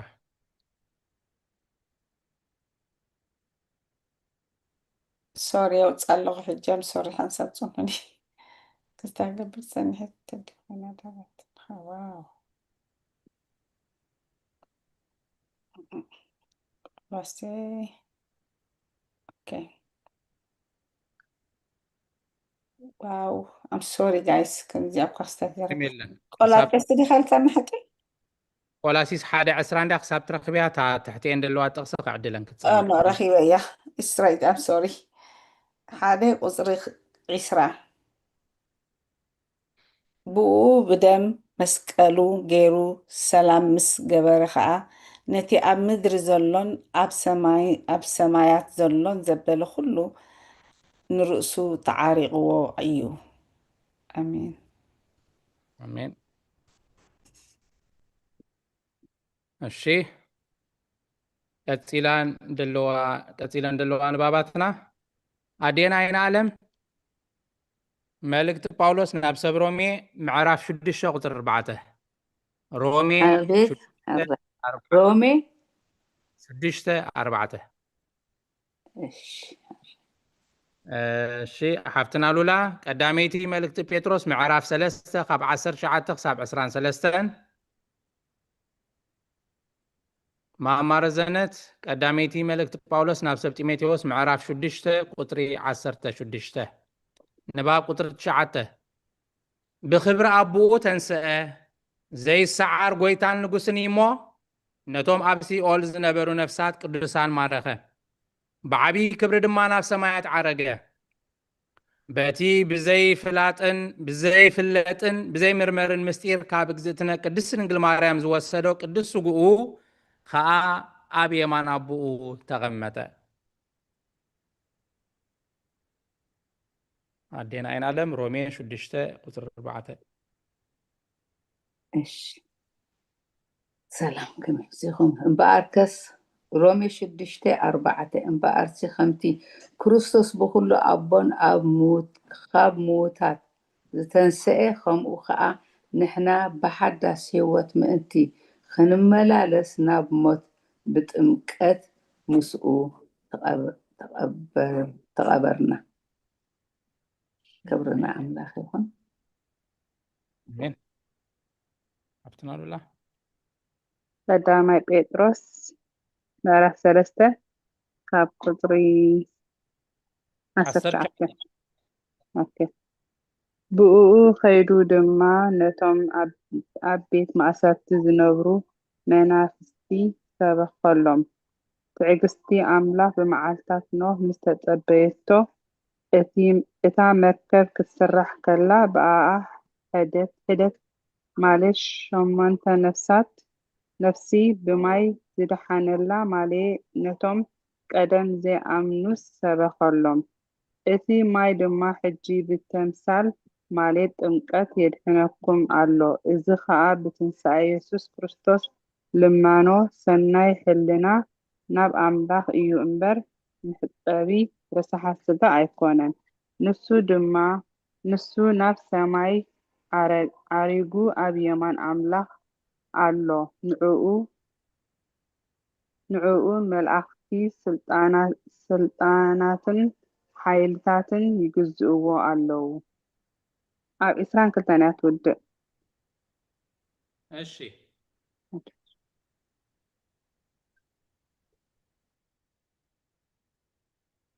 ማእማረ ዘነት እሺ ቃለ ህይወት ይስማዓልና መልእክቲ ጳውሎስና ቀዳመይቲ ጢሞቴዎስ ምዕራፍ 6 ቁጥሪ 16 ንሱ በይኑ ዘይመውት ሓደ ሰብ እኳን ከቶ ዘይረኣዮ ክሪኦን ዘይክእልን ኣብ ዘይቀረበ ብርሃን ዝነብር ንዕኡ ክብርን ናይ ዘለኣለም ስልጣንን ይኹን ኣሜን ቃል ህይወት ተስምዐልና ቀፂልና ኣብ ቁጥሪ 10 ጥቕሲ የብልናን ንዓ ኣንቢበ ናይ መወዳእታ ናይ ንባብና ክፋል ክኾን እዩ ንሎሚ ናብኡ ክበፅሕ ዝደሊ ሕልና ብርሃን ልቢ ክህልዎ ይግባእ እዩ ናብኡ ክበፅሕ ዝደሊ ሕልና ብርሃን ልቢ ክህልዎ ይግባእ እዩ ሰብ ከ ንፀሓይ ክጥምት ከመይ ገይሩ ይኽእል ንምስሉ ኸ ከመይ ገይሩ ክምርምር ይኽእል ንፍጡራን ክንፈልጦም ካብ ዘይከኣልና ደኣ ከመይ ጌርና ኢና ነቲ ንኩሉ ዝፈጠረ ክንርድኦ እንኽእል ይብል። ኣሜን። እግዚኣብሔር ኣምላኽ ስለ ዝነበረና ግዜ ክብርን ምስጋና ንዑ ይኹኖ። ካብዚ ብምቕፃል ከምቲ ልሙድ ካብ ጉባኤ መዝሙር ክህልወና እዩ። መዝሙር ዝዝምረልና ፈቃደኛ ብፍላይ ዘሚርኩም ዶ ይትፈልጡ እንተሃሊኹም? ኣነ ኣለኹ ዲያቆነይ። እሺ ማማይን ዓለም እወ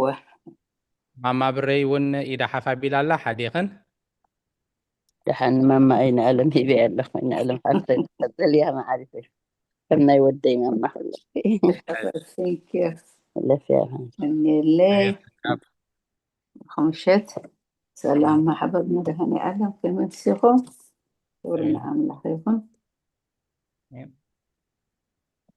ኣምላኽ ምሳና ተዘይነብር ተዘይዋግአልና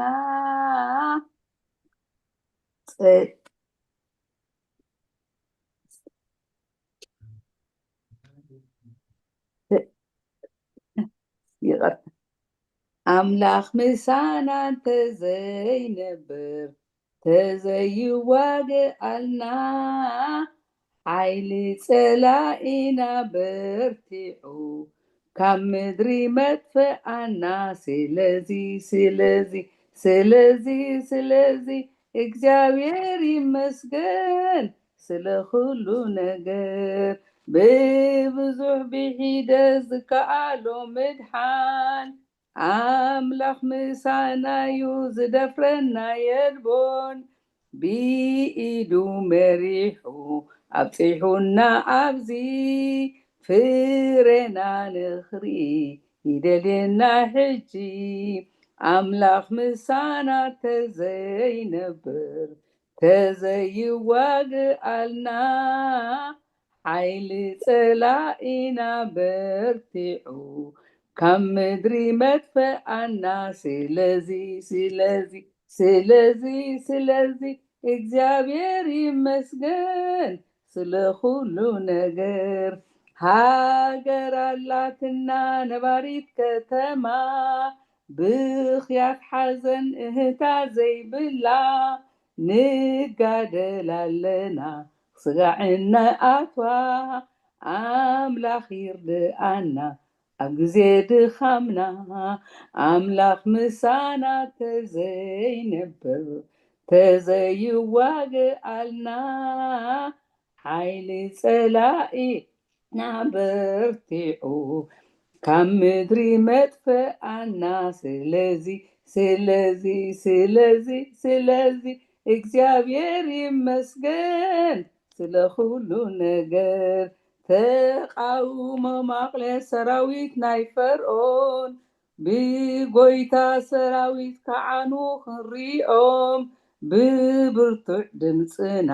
መለከትና ንፍራሕ ናይ እምነት ቁራዕና ኣብ ርእስና ንድፋእ ኣምላኽ ምሳና ተዘይነብር ተዘይዋግአልና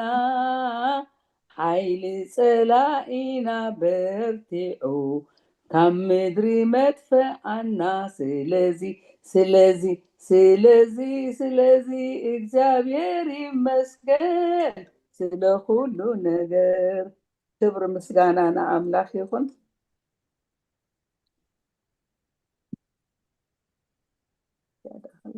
ማርያም ብላክ ትስማዕልና ኣዴና ኢና ኣለም ምስጋና መንጎ ስልኪ ቆሪፃትኒ ክብሪ ንኣምላኽ ይኹን። ተቐኒለይ ብጣዕሚ የመስግን ስለ ዝተዋህበኒ ዕድል የመስግን ዲያቆነይ ብሩኽ ምሸት ኣዴና ኣሜን ኩልና። እሺ ስድራ ኣምላኽ እዛ መዝሙር ከምዚ ክንሰምዓ ፀናሕና ኣምላኽ ምሳና እንተዘይነብር እንተዘይዋጋኣልና ሓይሊ ጸላኢና በርቲዑ ካብ ምድሪ መጥፋእና ስለዚ እግዚአብሔር ይመስገን ስለ ኩሉ ነገር ብምባል ነዛ ኣዝማች ጽቡቅ ገይሩ ዝገልጾ ከዓ ኣብ ታሕቲ እዚ ቤት ክንሰምዖ ክንፀናሕና ጥዕምቲ መዝሙር እያ ደጊመ ዝማሬ መላእኽቲ የስምዓልና ኣዴና። ሃራይ ካብዚ ብምቕፃል ነዛ መዝሙር ጥቕሲ ካብ መጽሓፍ ቅዱስ ብምጥቃስ ከነስተንትና መድረኽ ናብ ጉባኤ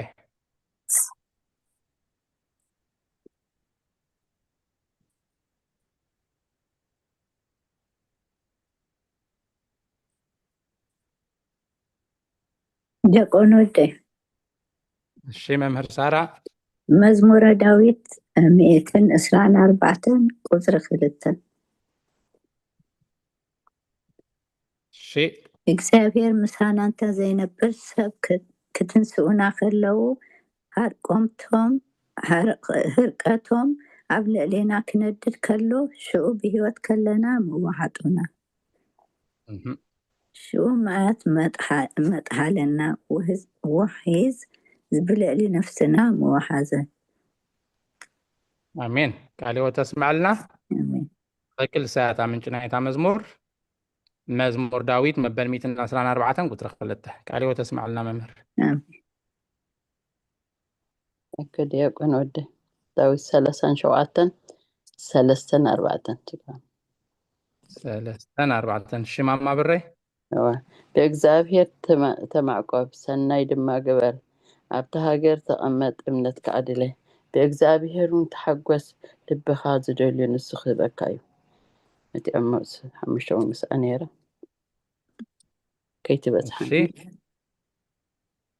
ቃልዎ ተስማዕልና ማማ ብረይ መዝሙር ዳዊት መበል 37 ካብ 3 ክሳብ 5 ኣነ ከዓ ሓንቲ ላትኒ ፊልፒ 4:1 እምበኣርሲ ኣቱም ኣነ ዘፍቅረኩም ዝናፍቐኩምን ሓጎሰይን ኣኽሊለይን ፍቕረይን ኣሕዋተይን ከምዚ ኮንኩም ብጎይታ ጽንዑ አሜን ኣዴና ኣይነ ዓለም ቃልዎ ተስማዕልና ፊልጵስዩስ ምዕራፍ 4 ቁፅሪ 1 እሺ ቃልዎ ተስማዕልና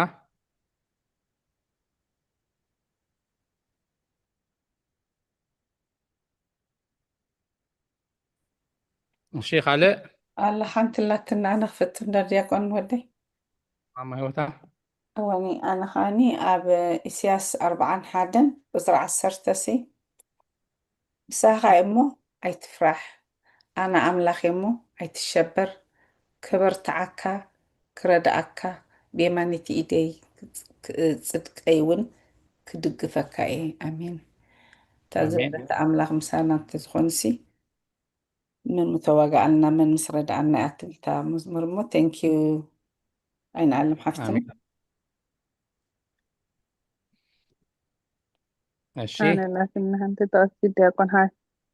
ተናሉላ ኢሳያስ 1 ቁጥሪ 9 ጽናዕ ተባኢለ ዶ ያዘዝኩኻን እግዚአብሔር ኣምላኽካ ኣብ እትኸዶ ኩሉ ምሳኻ እዩ እሞ ኣይትፍራሕ ኣይትሸበር ከዓ ኢሳያስ ዲያ ኢያሱ ኢያሱ እዋ ኢያሱ 1:9 ኢያሱ 1:9 ቃልዎ ተስማዕልና ሓፍትናሉላ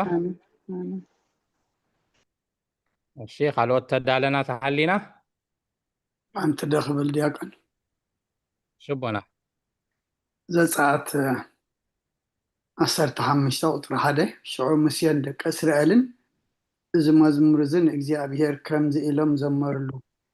ንሱ ኣዝዩ ክብ ኢሉ እዩ እሞ ንእግዚአብሔር እዝምር ኣለኹ ንፈረስን ፈረሰኛን ናብ ባሕሪ ደርበዮም አሜን ቃልዎ ተስማዕልና ኣቦና ዘፀአት 15 ቁፅሪ 1 ደቂ እስራኤል ባሕሪ ሰጊሮም ንሴብሖ ለእግዚአብሔር ስቡሃ ዘተሰብሃ ኢሎም ዝዘመርዎ መዝሙር ቴንኪዩ ኣቦና ቃልዎ ተስማዕልና እሺ ካልኦት ዝተዳለና ተሃሊና ሓንቲ ላትኒ ዲያቆኑ ክብላ ዋላ ካልእ ኣንክብ ፀገም የለን ኢዳ ሓፍተ هذا أخوي أنا بكذا سمعنا لهم أوكي استجيرات نتصني هذا كمبيوتر أبرومي يوتياس رومي شمونت سلستسي جيزاس وصرب انت تبلا لا سلاسان حدن ناي فقر أملاخ اندي أثبل እምበኣርሲ ብዛዕባ እዚ ነገር እዚ እንታይ ክንብል ኢና ኣምላኽ ምሳና ካብ ዝኾነ መን እዩ ዝቃወመና እታ መዝሙር እዚኣ ትኸይድ ኮይና ተሰሚዓትኒ ሮሜ 8:31 እያ ምስለኒ 31 ክብል እየ ሓቂኻ ቃልዎ ተስማዕልና ቴንኪው ሮሜ 8:31 ኣብዛ ናይ ኣቦና ዲያቆን ወደይ ኣብ 15 2 3 ደድሕረና እሺ ዘጻት 15 2 3 ሽማማ ብረይ እሺ እግዚአብሔር ሓይለይን መዝሙረይን እዩ መድሓን ከዓ ኾነኒ እዚ ኣምላኸይ እዩ እሞ ከኽብሮ እየ ኣምላኽ ኣቦ እዩ ክብ ከብሎ እየ እግዚአብሔር ተዋጊ እዩ ስሙ እግዚአብሔር እዩ አሜን ኣምላክ ኣውጌ ወዓሊ እሎ እሺ ቃልዎ ተስማዕና ዘጻት 15:2-3 ኣራይ ስድራ እግዚአብሔር እንደዘመርክና ኣዴና ዓይን ዓለም በጠቕሲ ተሳተፍኩም ኩልኩምን ዝሰማዕናን እግዚአብሔር ኣምላኽ ፀጉ የብዝሐልና ካብዚ ብምቕፃል ከምቲ ልሙድ ነዚ ሎሚ ዝረኣናዮ ንባብ ሃይማኖት ኣበው ምዕራፍ 61 ካብ ቁጥሪ 28 ጀሚርና ኣብ 32 ወዲእና ናይ ምዕራፍ 61 ምዕራፍ 62 ድማ 10 ቁጥርታት ካብ ቁጥሪ 1 ክሳብ ቁጥሪ 10 ተንቢብና ኣለና ካብዚ ሎሚ ዘንብብናዮ ከነስተንትን ሓሳብና ምስ ጉባኤ ከነካፍል እዚኣ ተማሂረ እዚኣ ተረዲኣትኒ ሎሚ እዚኣ ኣስተንቲነ እዚኣ ኣስተውዒለላ እዚኣ ደስ ኢላትኒ ምስ ማሕበር ሼር ክገብራ ደልየ እንብሎ ሓሳብ ይኣርዌልካም ኣብ መወዳእታ ከዓ ሕቶ እንተሎ ክነሓትት መጀመርታ ንኣስተንትኖ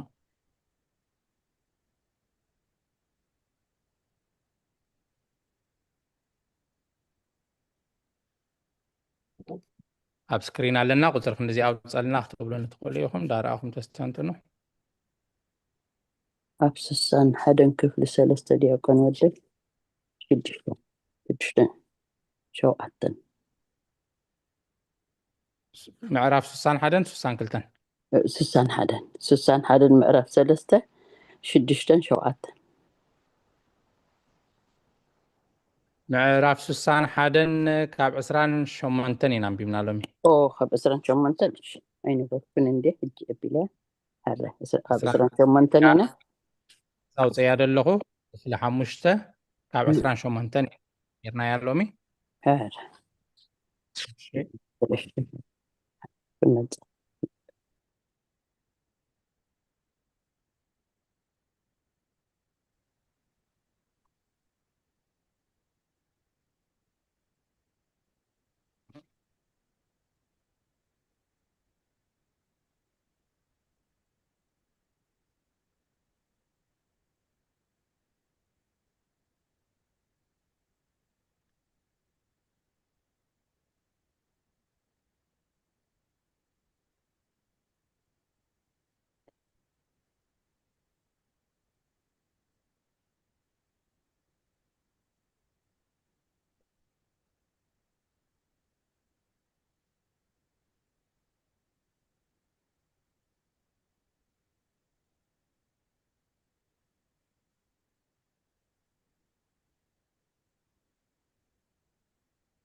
عشرين شمنتن عشرين تشعتن دخلت بلا ديكون وده كيف لحمشته كان بحدش الزناجر ملكوت الزرب قدس غرغريوس بزعبا قدامه ولدت أبز درسو خمز بله قدمي كل زمانات بقدمنا زنبره سقا زي بلو كاب أبز تولده ولد كاب برهان زخونه برهان كاب هيوت زخونه منش هيوت زي موت نأب أمثالو زي لوت نفس سقان كاب حتيات حارة من انتخ قبرنا كاب دنقل تولد تمام يا خاطر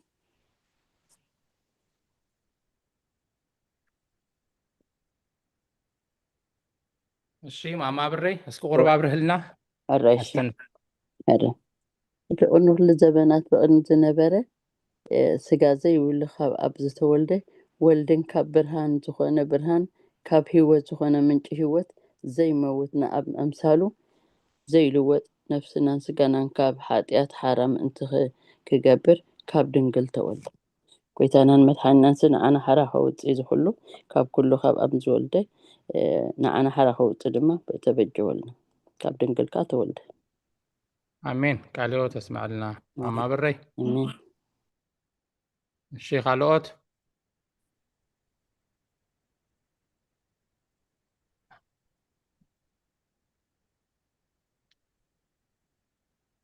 እንደተረድአና እንተሃልዩ ሕቶ ንሕተት ቅድሚኡ ግን ኣስተንትኖ ሎምስ እንታይ ተማሂርና እንታይ ሰሚዕና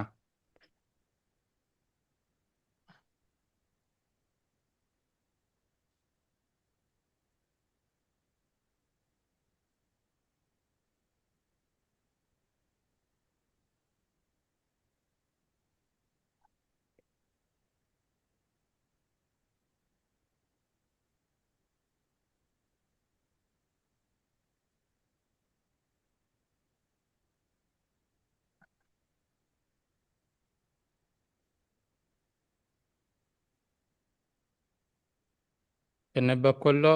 ፅን ኢልና ተገዲስና እንድሕር ሰሚዕና ብዙሕ ነገር ከነስተውዕል ከነስተንትን ንኽእል ኢና ርቕቕ ዝበለ ስለ ዝኾነ ትሕዝቶ ከዓ ብዛዕባ ምስጢረ ስላሴ ምስጢረ ስጋዌ ስለ ዝኾነ ከዓ ብዕምቀት ክንርድኦ ዘድልየና ነገራት ከዓ ብዙሕ ኢሉ ኣሎ ስለዚ ገለ ሕቶታት እውን ክህልወና ይኽእል እንድሕር ተገዲስና ሰሚዕናየን መርሚርናየን ፅቡቅ ከነስተንትን ፅቡቅ ክርድአና እዩ ገለ ገለ እውን ደይበርሀልና እውን ክህሉ ስለ ዝኽእል ሕቶታት እውን ክህልወና ክእል እዩ ስለዚ ካብ ስቕ ምባል ነስተንትን ወይ ከዓ ንሕተት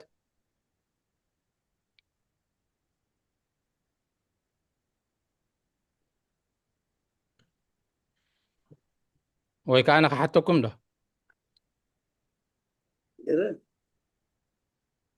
እሺ ኣብዛ ምዕራፍ 2 ምዕራፍ 62 ይቕሬታ ምዕራፍ 62 ቁፅሪ 2 እንታይ ትብል ኣላ ቃል ሰብ ኮነ ከምቲ ዓለውቲ ዝብልዎ ግና ኣብ ሰብ ኣይሓደረን እቲ ቃልሲ ሰብ ኮይኑ እምበር ኣይሓደረን ትብል ኣላ ሕጂ እንታይ ይፍልል እዩ ሰብ ኮነ እምበር ኣይሓደረን እብል ኣሎ እቲ ቃል ሰብ ኮነ ከምቲ ካሓቲ ድብልዎ ኣብ ሰብ ኣይሓደረን ሕጂ እንታይ ይፍልል እዩ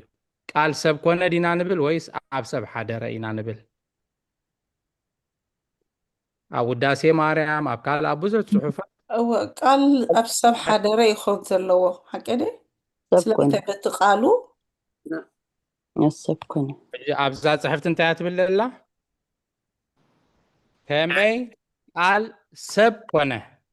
ከምቲ ዓለውቲ ዝበልዎ ግና ኣብ ሰብ ኣይሓደረን ሕጂ እዚ ቅዱስ ዮሃንስ ኣፈወርቅ እንታይ ድብል ኣሎ እቲ ቃል ሰብ ኮይኑ ኣብ ሰብ ግን ኣይሓደረን እብል ኣሎ ሕጂ ናተይ ሕቶ እንታይ ተሓተኩም ዘለኹ እንታይ ይፍልል ፍልል ኣሎ ድዩ ኮይኑ ቃል ሰብ ኮይኑ ክብል ሓዲሩ ግን ኣይንብልኒና ይብል ኣሎ እሞ ኣብ ውዳሴ ማርያምን ኣብ ካልእ ብዙሕ ፅሑፋት ከዓ ቃል ሃደረ ላዕሌኻ ከዓ ድብል ኣሎ ወሃደረ ላዕሌቺ ወሃደረ ላዕሌኻ ኣብ ሰብ ሓደረ ድብል ከዓ ኣዝዩ ብዙሕ ከዓ ኣለና ሓዲሩ ድብል ሕጂ ፍልልዩ እንታይ እዩ ስለምንታይ ኣብዚኣ ግን ከምኡ ይንብልኒና ድብል ዘሎ ብምንታይ ንኸይንርዳእ ነታ ኣብ ሰብ ሓደረ ኣይባሃልኒ ቃል ሰብ ኮይኑ እምበር ከምቲ ዓለውቲ ዝብልዎ ኣብ ሰብ ኣይሓደረን ክብል ከሎ ንምንታይ እዩ እዚ ዲስካስ ክንገብረላ ኣብ ጉባኤ ሓሳብና ክንህብ ከነስተንትና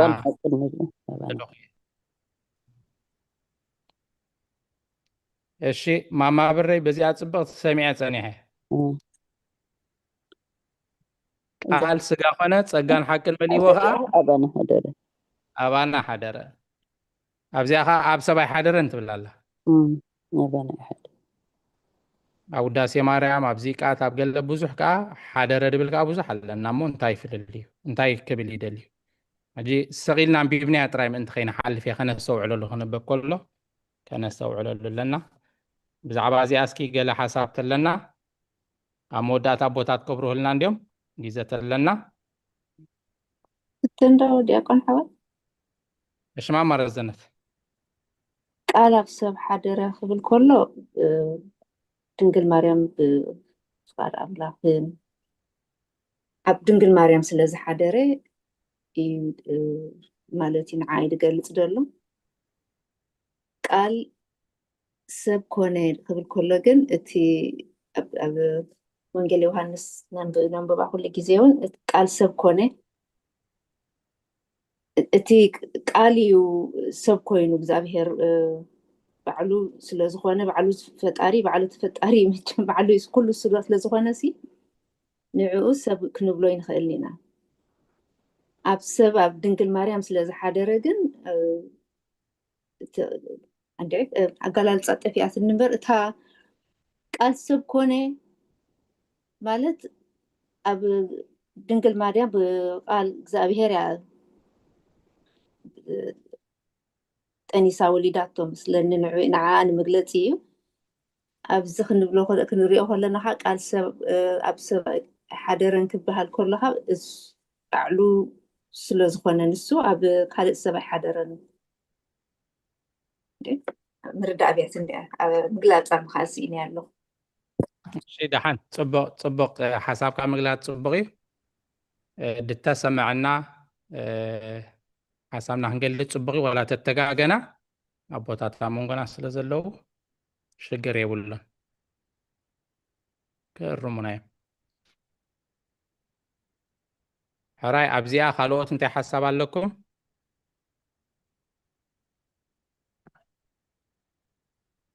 ዲስካስ ክንገብረላ ስለ ደለኹ እየ ኣንቢብና ስቕ ኢልና ክንሓልፍ የብልናን ከነስተውዕለሉ ክንሓተሉ ከነስተንትኖ ኣለና ነፍሲ ወከፍ ቃል ትርጉም ኣላታ ኣዝዩ ዓሚቕ ምስጢር ኣለዎ ስቕ ኢሉ ስለ ንባብ ኣይኮነን ተፃሒፉ ደሎ ኣዝዩ ረቂቕ ምስጢር ኣለዎ ኩሉ ነፍሲ ወከፍ ቃል ትሕት ኢላ ኣብታ ቁጥር 3 ከዓ ምስኣ ክንሓስበላ ከምቲ ባዕሉ ዝፈልጦ ከዓ ኣብ ታሪክ ሰብ ዘይብላ ኣብ ማህፀና ንባዕሉ ስጋ ፈጢሩ ተዋሃደ ስጋ ፈጢሩ ተዋሃደ ኣብ ማህፀና ንባዕሉ ንዕኡ ማለት እዩ ንባዕሉ ስጋ ፈጢሩ ተዋሃደ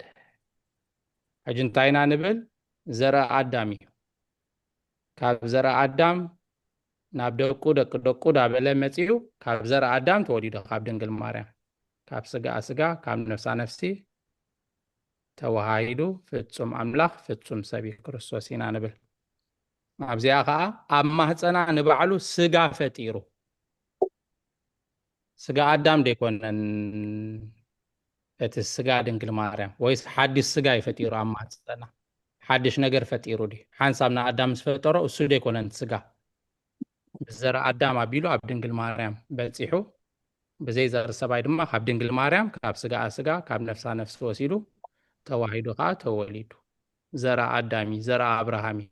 አንተ ወይ መምህርት ብኔታን ቢብክያ ነርክ ንዘርአ ኣብርሃም ልዕል ኣቢልዎ ትብል ሕጂ ብዚኣ እንታይ እዩ ንባዕሉ ስጋ ፈጢሩ ድብል ደሎ ፍሉይ ስጋ ፈጢሩ ዲ ንዕኡ ኣብ ማህፀን እዚኣ ከዓ ብኸመይ ንርዳእኻ ሕቶ ንጉባኤያ እንታይ ትብሉ ብዛዕባ እዚኣ እንታይ ሓሳብ ኣለኩም ብኸመይ ትርድእዋ እቲ ግዜ ናይ ጉባኤ እንዲ ከምቲ ኩሉ ግዜ ድባሃለና ነቲ ዝተነበበስ ንኸነስተንትኖ እንዲ እዚኣስ ብኸመይ ነስተንትና እየ ድብል ዘለኹ ስቕ ስለ ዝበለና ኣነ ትክክል ዲያቆን ሃይ እሺ ስጋ ፍሉይ ስጋ ኣይፈጠረን ግን እቲ ቃል ባዕሉ እዩ ቃል መጀመርታ ነበረ እቲ ቃል ከዓ ኣብ ኣምላኽ ነበረ ክብለና ከሎ ንሱ እዩ ባዕሉ كما هنا سبتنا حدش سجاي فتران حدش سجاي فتران قال مجنبة نبرة تقال دم أب أملاخ نبرة السبع علو أملاخ قالون أملاخ ينيروز مجنبة مالتي أنا كما هنا سبتني حدش سجاي فترة يلا السبع علو قال واحد ذات بلي هذا لك بزعبا قالي بزعبا ملكوتي أبزعبا سجا إن نزارب دلنا سجا سبلي بيسون دي توليدو ካበይ ድመፀይት ስጋ ካብ ፈጢሩ ቃል ካብ እግዚአብሔር ዝመፀ እዩ ስጋ ስጋውን መዓ ካብ እግዚአብሔር ብመለኮት ዝመፀ እዩ መለኮት ስጋ ይብሉን ካብ ድንግል መለኮት ማርያም ስጋ የብሉን እዋ ግን ድንግል ማርያም ሰብ ኮይኑ ዝተፈጢሩ ሰብ ኮይኑ እንድሕር መፂሲ ንሱ ከዓ ቃል እዩ እግዚአብሔር አምላክ ባዕሉ እሱ ቃል እዩ ሕጂ ተሓቱ እንታይ ሓፍናሉላ ካብ ድንግል ማርያም ካብ ስጋ ስጋ ካብ ነፍሳ ነፍሲ ወሲዱ ኢና ንብል ድንግል ማርያም ስጋ ኣለዋ ነፍሲ ኣለዋ ህያው እያ ሕጂ ካብ ድንግል ማርያም ካብ ስጋ ስጋ ካብ ነፍሳ ነፍሳ ወሲዱ ተዋሂዱ ኢና ንብል ስጋ ድንግል ማርያም ድማ ስጋ ኣዳም እዩ ኣቀይ እግዚኣብሔር ዝፈጠሮ ኣብዚኣ እንታይ ትብል ዘላ ኣብ ማህፀና ንባዕሉ ስጋ ፈጢሩ ተዋህደ ሕጂ እንታይ ማለት እያ እዚኣ ብኸመይ ትርድእዋ ያታ ዲስካስ እንገብረላ ኣለኹዋ ኣብ ማህፀና ንባዕሉ ስጋ ፈጢሩ ኣብ ማህፀና ሓድሽ ፍጥረት ፈጢሩ ማለት ዲ ሓድሽ ስጋ ፈጢሩ ዲ ኣብ ማህፀና ይድብል ዘሎ ኣይፈጠረን ሓድሽ ፍጥረት ኣይፈጠረን ወብዚኣ ከም ኣትብላላስ ብኸመይ ንርድኣ ብኸመይ መገለፅናያ ማለት እየ ምክንያቱ እዚኣ ቃል በቓላ ከመይ ትብል ዘላ ኣብ ማህፀና ንባዕሉ ስጋ ፈጠረ እያ ትብል ወገብረ ሎቱ ስጋ ውስተ ማህፀና ለእንተ ኣልባቲ ርኩስ ዘከመለልሁ ይኣምር ወላ ብዛ ግእዝ ከመይ ትብል ዘላ ወገብረ ሎቱ ስጋ ውስተ ማህፀና ንዑ ኣብ ማህፀና ስጋ ገበረ ስጋ ፈጠረ እያ ትብል ወላ እዚኣ ኣብቲ ምንታይ ቅሬታ ኣቦታት ክምልስዎ እንዲኦም ተነቢቡ ከሎ ከየስተውዓልናሉ ስቕ ኢልና ጥራይ እንተኣሽሙ ንግበር ንምባል ዲያቆን ሓዊ ኣብቲ ናይ ክፍሊ 61 ክትምህረና ከለኻሲ ኣብቲ ናይ ቁጥሪ 3 ምስጢር ምዃኑ ኢኻ ምህርካና ነርካ እዚ ሰብ ኮይኑ ዝተረኣየ ከዓ ካብ ኩሉ ህላዌ ዝለዓለ እዩ ብዘደንቕ ምስጢር ድማ ካብ ክልተ ህላዌ መለኮት ሰብነት ሓደ ክርስቶስ ኮነ ሕጅስ ምስጢር እዩ ብኸመይ ስጋ ኮይኑስ ምስጢር እዩ ኣብቲ ናይ ዋላ ኣብቲ ናይ ጎርጎርዮስ ዝፀሓፎስ ምስጢር ምዃኑ መርሚሩ ክበፅሖ ከምዘይከኣለ እዩ ተቢሉ ሕጂ ቃል እግዚኣብሔር እዩ ቃል ሰብ ኮነ ኢሉ ከመይ ገይሩ ሰብ ኮይኑ ግን ምስጢር እዩ እሺ ቃል ወተስማልና እታ ሓቶ ግንታ ብኸመይ ተዋሂዱ ደይኮነ እቲ ስጋ ፈጢሩ ድብል ደሎሲ ሓድሽ ስጋ ፈጢሩ ድዩ ሓድሽ ፍጥረት ፈጢሩ ድዩ እግዚኣብሔር ቀደም ፈጢሩ ምስ ወድአ እሞነ ኣዳም ፈጢሩ ካብ ዘረአ ኣዳም ከዓ በቶም ኩሎም ወለዶ ሓሊፉ ከዓ ኣብ ድንግል ማርያም በፂሑ ሲ ድንግል ማርያም ስጋ ኣዳም እናሃለዋ ስጋን ነፍስን እናሃለዋ ሲ እንታይ ንምባል እዩ እንታይ ቋንቋ ትግርኛስ እንታይ እዩ ኣብ ማህፀና ስጋ ፈጠረስ እንታይ ማለት እዩ ካብ ስጋ ካብ ነፍሳ ነፍሲ ወሲዱ ፈጢሩ ንዓና ከድሕነና ኢሉ እሺ ካልእ ወተስምዐልና ንኩልኩም ሓሳብኩም ትህቡ ዘለኹም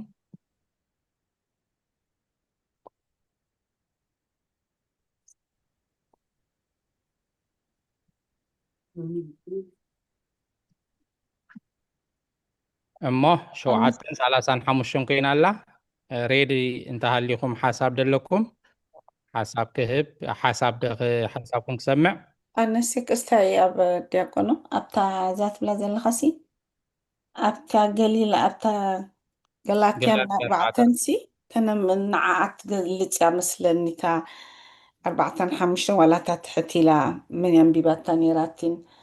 ሓደን ካብተን ኣሕዋት ኣንቢበና ነይረን ምልኣት ዘመን ምስ መፀ ግን ነቶም ትሕቲ ሕጊ ዘለው ተሻሂጡ ምእንቲ ክፍፅሞም ንሕና እውን ውልደት ምእንቲ ክንረክብሲ ኣምላኽ ነዚ ካብ ሰበይቲ ተወልደ ትሕቲ ሕጊ ዝኾነ ወዱ ለኣኾ ሽዕብታ 6 ውሉድ ስለ ዝኾንኩም ከዓ ኣምላኽ ነቲ ኣባ ኣቦ ኢሉ ዝፅውዕ መንፈስ ወዱ ናብ ልብና ለኣኾ እታ ከምኣይ ናብኣ ትኽብል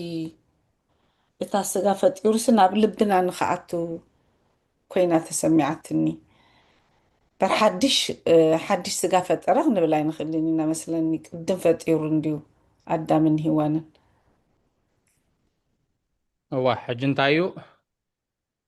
ቃል ቀትል ትርጉም ህያው ገብር እንዲም ድብሉ ቦታትና ኣብዚኣ ቃል በቃላ ከማ ተጻሒፋ ስለ ዘላ ኣቦታት ከዓ ትርጉም ስለ ገይሮም መጽሓፍ ቅዱስ ዝብርኩልና ቅዱሳን ኣቦታትና ክጽሕፍዎ ከለዉ ትርጉም ክትርጉሙ ከለዉ ሰብ ቃል በቃሉ ወሲዱ ከይጠፍእ ከይጸድፍ ምእንቲ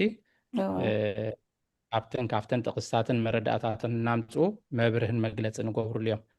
ምክንያቱ ብዚኣ ኣንቢብናያ ስቂልና ተሓሊፍና ምናልባት ኮይንርዳ ኣብ ማህፀና ንባዕሉ ስጋ ፈጢሩ ተዋሃደ እያ ትብል ምክንያቱ ከምኡ ድብል ክሕደት ከዓ ስለ ዘሎ ስጋ ፍሉይ ስጋ ኣዳልዩ ካብ ድንግል ማርያም ስጋ ይወሰደን ነፍሲ ይወሰደን ድብሉ ስጋ ነፍስና ይወሰደን ድብሉ ስጋ ይወሲዱ እምበር ነፍሲ ይወሰደን እውን ድብሉ ኣብዛ ርእሲ ጥራይ ብዙሕ ዓይነት ክሕደታት ስለ ዘሎን ዝነበረን ብኸምኡ ክንርዳኣ ስለ ዘለና እየ መጀመርታ እንታይ ትብሎ ሓሳብ ክሰምዕ ስለደለኹ እየ ሕራይ ናብ ኣቦታት ከብሎ ምናልባሽ እንድሕር ፈቂዶም ንድመፅእ ደሎ ግዜ ትመለስ ሕጂ ሰብ ዲስካስ ግበረላ እንተኢሎም ከዓ ፈቃድ ናይ ኣቦታት ክሰምዕ ካልእ ሕቶላትን ምስኣ ክምልስዋ ዝኽእሉ እንተኮይኑ ዳሕራይ ዋላ ክገብራ ከመይ ሓይሽ ድሓን ሕቶ ዳ ሕተቲ እወ እታ ሕቶ ዘላትንሲ ኣብታ ትሽዓተ እንድያ ብክብሪ ኣቦኡ ኣብታ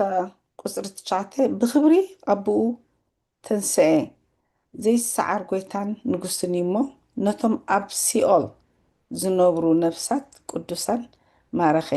ብዓብዪ ክብሪ ድማ ናብ ሰማያት ዓረገ በቲ ዘይፍለጥን ዘይምርመርን ምስጢር ካብ ቅድስቲ ድንግል ማርያም ዝወሰዶ ቅዱስ ስግኡ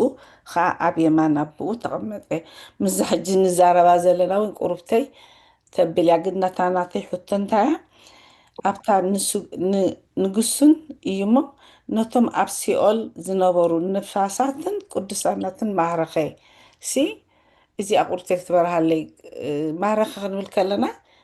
ከመይ ንቅዱሳን ንመንፈሳን ነቶም መናፍሳትን ቅዱሳንን ከኣብል ኣሎ ንምንታይ እታ ማረኸሲ ከመይ ኣይ ክትግለፀለይ ይደሊ ኣለኹ ንምንታይ ማረኸ ትብል ዘላ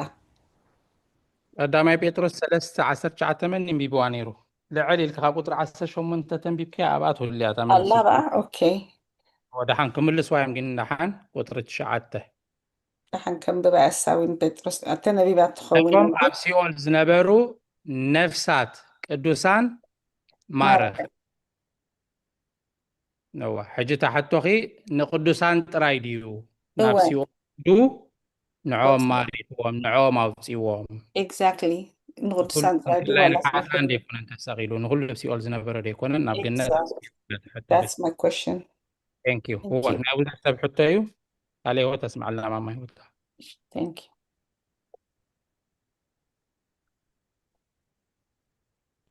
حرايم بعد مسجزين عم أنت كيد عم نقول دخنا حتى حساب ريتو تلنا نبوتات فقط حاتيتكم كت زارو بدخليهم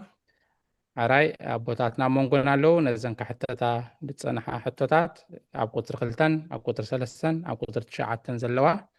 كمل سلنا مدرخنا ببوتات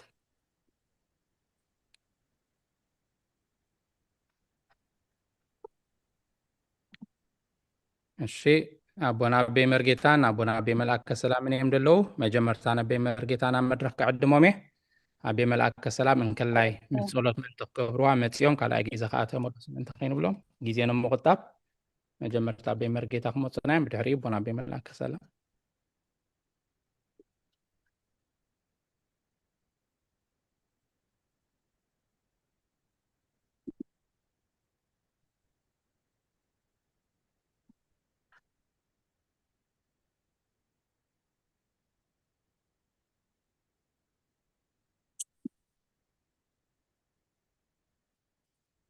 ስለቃላቱ እግዚአብሔር ዝተመስገነ ይሁን ከመይ ውዒልኩም ከመይ ቀኒኹም ኩልኩም ህዝበ እግዚአብሔር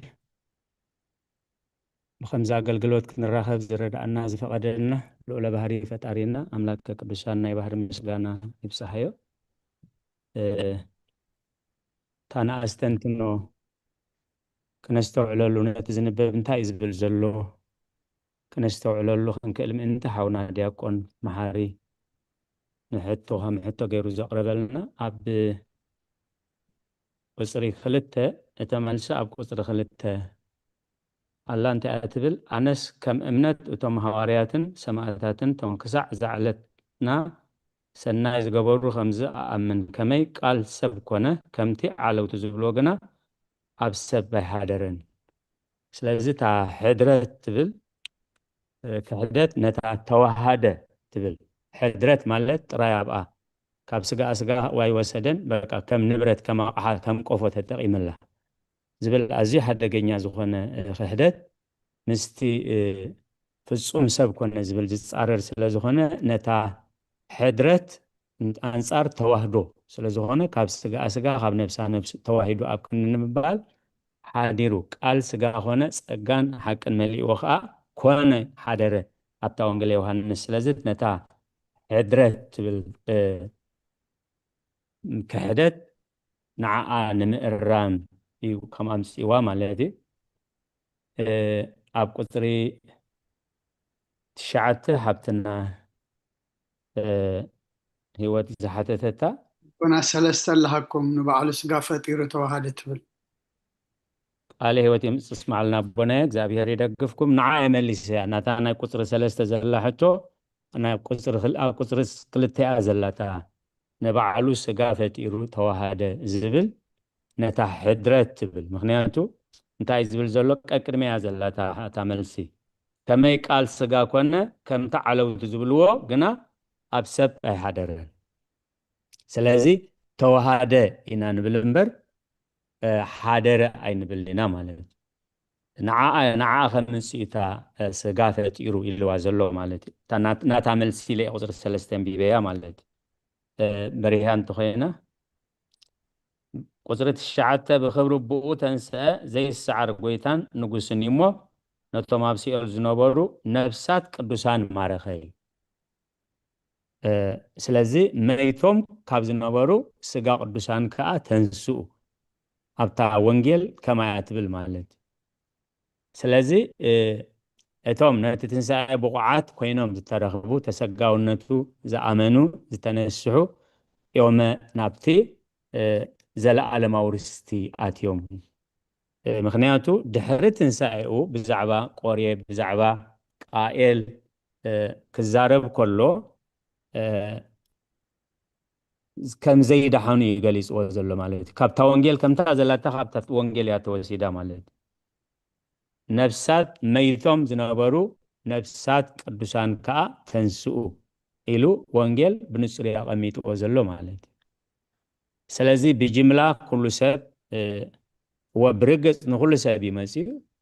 نقول سب كدحن نقول عالم زدحن مدحني توليد لكم مالو يزبل أبزهالو يهالوجن تسجاونتو تبجاونتو أمينهم نزحاتو ترايتي وهذا قوم وستاتو كلنا هلينهم إلى أبتي تمرته بقت نزع الاستزي بسفيح ترجم والله مالتي تملي شاهد كون تسفى جبر ربي مرقي تحنت نقرب آخر لغس كتبر هالي منتن ما رخم تا ما رخي أخستايت قبر زلا مالتي ما رخد أخابتي زي جزءاتو سيطان نتوم نفسات كاب أدانك ساموسيا نزبدلون نزيبدلون موت جزءهم سلزبل أبوتاتنا أنت أم زبلو لقاق زي رستخا ورد زي بقلخا يبلو مالتي سلازنا توم جوهو غيرو حزوهم زيصانها بدومو واقا خفيلو لكع ساعات سلسته عربي مسكونه فرق معالته تسقيلو نفسو كاب سقو مستفليت ملكوت زتواهدو سقا مسقل طلطليلو خلو كي ورده نفسي ملكوت زتواهدو نفسي نسي الوريدو نتوم نفسات كاب إيد ديابلوس منزعيهم بزياتا مركو مالتي سلازي بسقا موتا بمنفس قنا هياو كونه بز منفس كيدو خا نتوم أبارنت زنبارو حارنت سبخلهم نت مصحف عدا دمسيسو إزبلا بقولاسيس أمعراف كلته نت مصحف عدا دمسيسو خا ناس أوصوم بالمالت سلازي تامركو مالت زي قبو جزات بسنك جيجا نايسل درانا بزسعبو بزتقبلو أبارنت سنزنبرو أمرجم سلزنبرو أموت سلزنبرو نزدم زخفيلو إيو كابت مرجم كابت موت حراوسينا نزي حجي مركو معرخ كازبل مالت اوكي ثانك يو ربنا قال هيوت يسمع لنا بركات الله نقول لنا قال هو يسمع لنا بطعمي سكستاي الصوص مستروس اللي بطعمي رقيق حق زربحش تي كستاي هو نفس وكف قال حدا تمرت ملوكات سلازخونه اللي لا يكونن كلايكا اتوم بوتات بمنفس قدوس تمريهم سلز نجلسوها بزخون عقم سب كبصحي كعلم كساب حجي ولا بناي تيولوجي تمرتات سي بجكا يوحنس افورق خمس جلوس اندزي كوينو عمق العلي خجلسو اي تخالنا له مالتي بتعم ركيقي نسو سلازخون خاني ما مستنبه اسكي كابز زنببنايو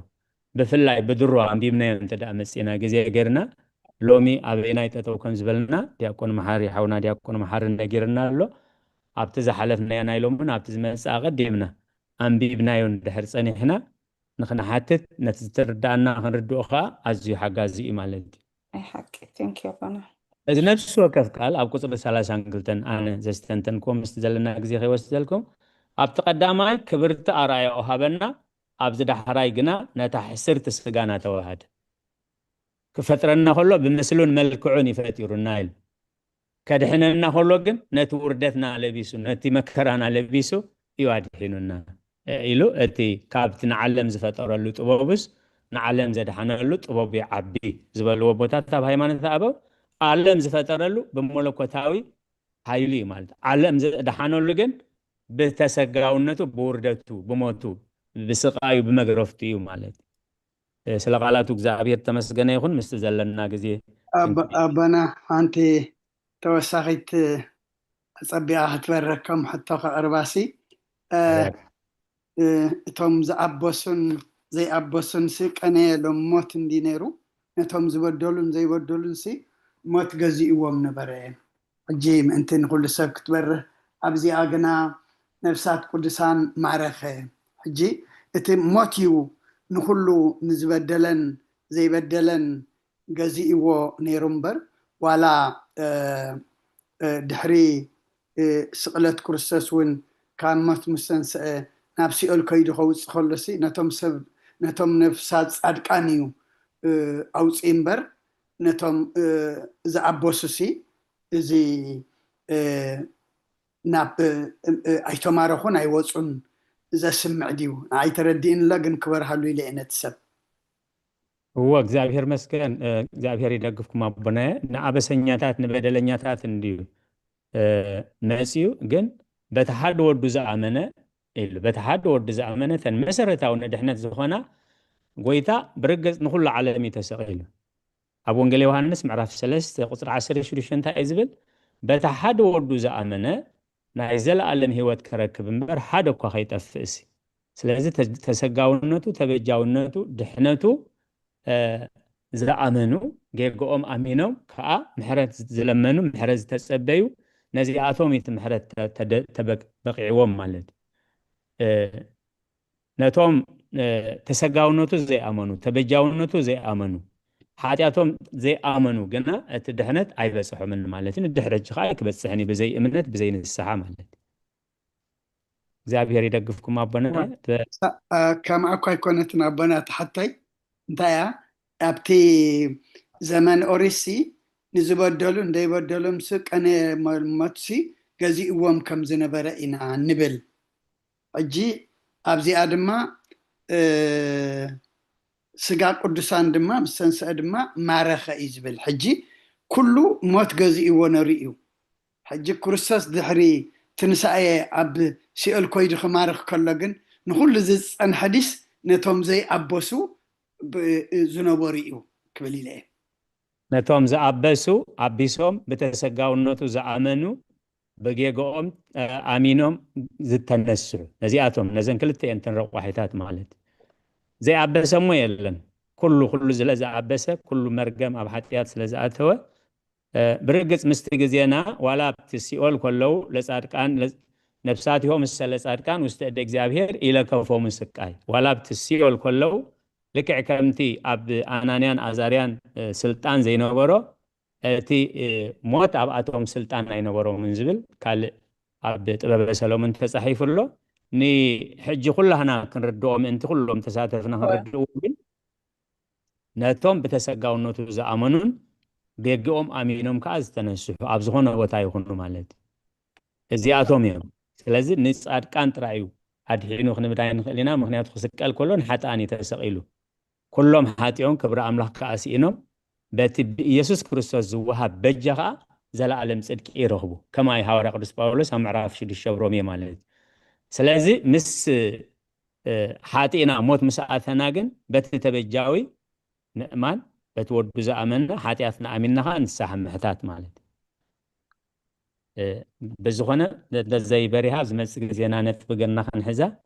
ምናልባት ዜና ክንከይድ ምእንቲ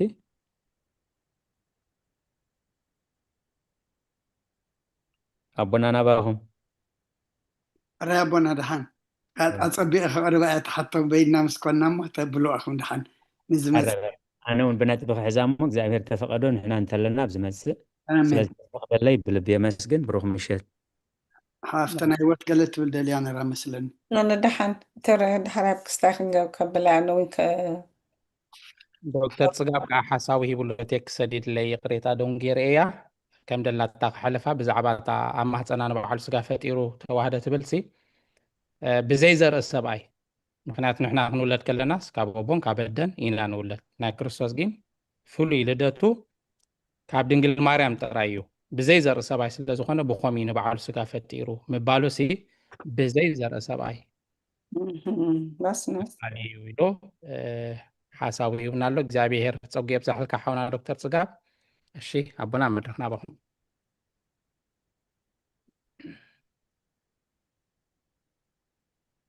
رأي سلخلو إجابير أملاخنا مسجانا يبصحيو تن زلع الكاين حونا دياقونا بحكي نقول لنا ون مبرهي زاد لينن رقاقتي أنما تصبق حتى أخا أقريب كام خنياتو نباب طرح ديكونس كن فلتقلو فليتنا دما خاب انقفات كندحنلو إنا زي مدب زي تساريع لنا زلو نزي مصحفون نمهارو زلنا مو سلخلو جابير أملاخنا مسجانا يبصحيو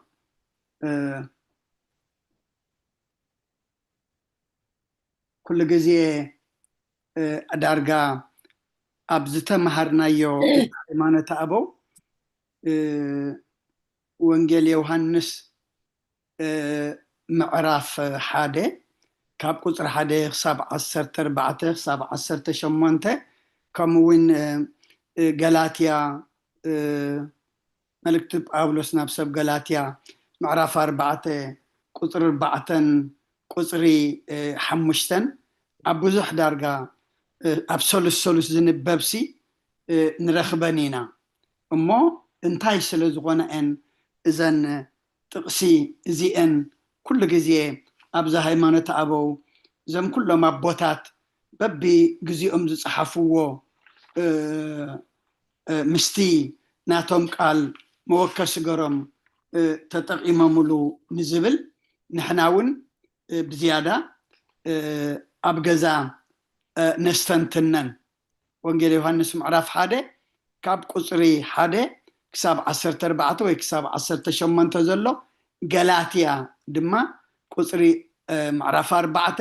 قصر 4 قصر 5 سلامنتاين معلتاوي زمصا زلوها سلامنتاين كلما بوتات دما نزن معرف زياتن ابتمرتم غليصمن نزبل نرأينا مخنياتو اتنمهارو زلنا انتاين مهار كم زلنا ننتي كردعنا سلو كل እግዚአብሔር አምላኽና ምስጋና ይብጽሐዮ እሞ መደብና ብጸሎት ክንዓጹ ይቀረታ አንተ ወድማ ደንጉዬ ኣትየ ግን ከምዚ ድንጉ ፈሊጠ ነብቕሽ ዮሐንስ ብጸሎት ክፈት ኢለዮ ብቕሽ ዮሐንስ አገልግሎትካ ይባርኽ ኣብ ቀብሪ ቨርጂኒያ ነረስ ቁርብ ትራፊክ ምስማይ ሕማቅ ስለነበረ ደንጉ እሞ ይቀረታ ኩልኩም ናይዚ ጉባኤ ተሳተፍቲ ድማ እግዚኣብሔር ዘመን ኣገልግሎትኩም ይባርክ። ሓውና ዲያቆን ቃለ ህይወት ይስማዓልና፣ ከምኡውን ኣቦና ቃለ ህይወት ይስማዓልና። መዝሙር ዘመርኬ ሓፍትና ኣይነ ኣለም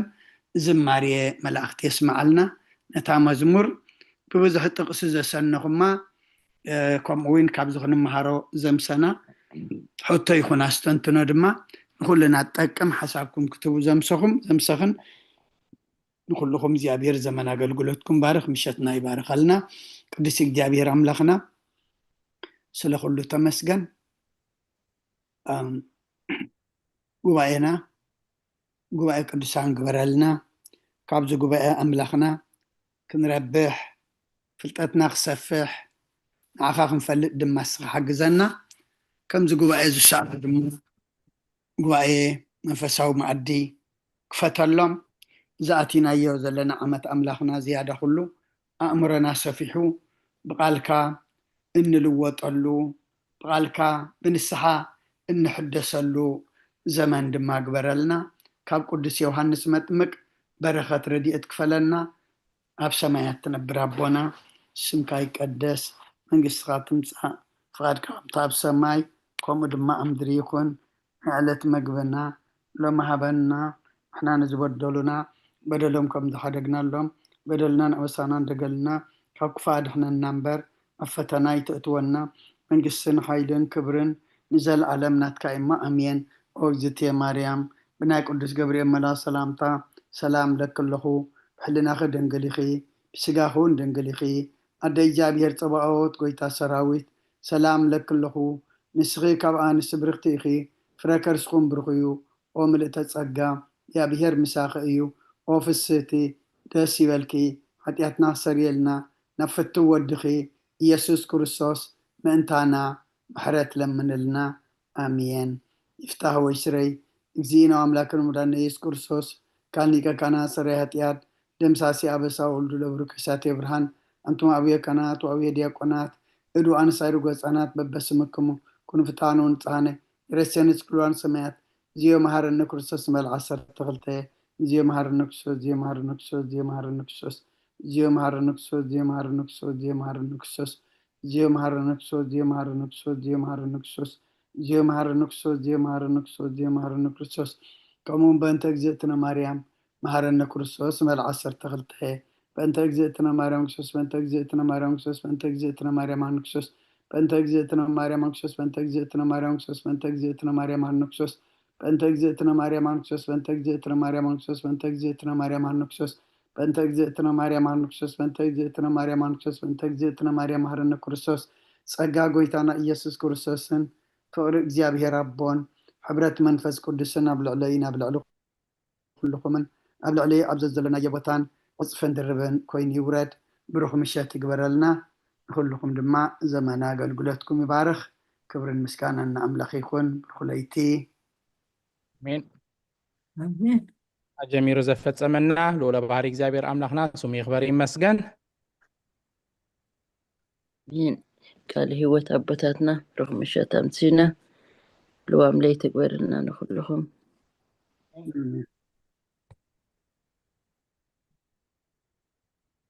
አሜን ይስማዕና አገልግሎትኩም ይባረኽ ብሩኽ ለይቲ አልሕደሩ ብሩኽ ሰሙን ይግበረልና ህይወት የስማዕልና ቦታትና ፅቡቅ ተማሂርና ቴንኪዩ ጥዑም ለይቲ ድሓን ሕደሩ ኩልኩም አሜን ድሓን ሕደሩ ብሩኽ ለይቲ ብሩኽ ለይቲ ቃል ህይወት የስማዓልና አገልግሎትካ ይባርክ ዲያቆነይ ስለዝሃብካኒ ዕድል ከዓ የመስግን አሜን ኩለና አሜን ብሩኽ ለይቲ ቦታትና ኩልኩም አሜን ድሓን ሕደሩ ቃል ህይወት የስማዓልና ብሩኽ ለይቲ ትወደይ ሓሳብካ ስመረል ካብ ድላይ ካብ ብፃሕ ልዋም ለይቲ ስለዝነበረና ናይ ትምህርቲ ጊዜ እግዚአብሔር ዝተመስገነ ይኹን ቃለ ህይወት የስማዓልና ብሩኽ ለይቲ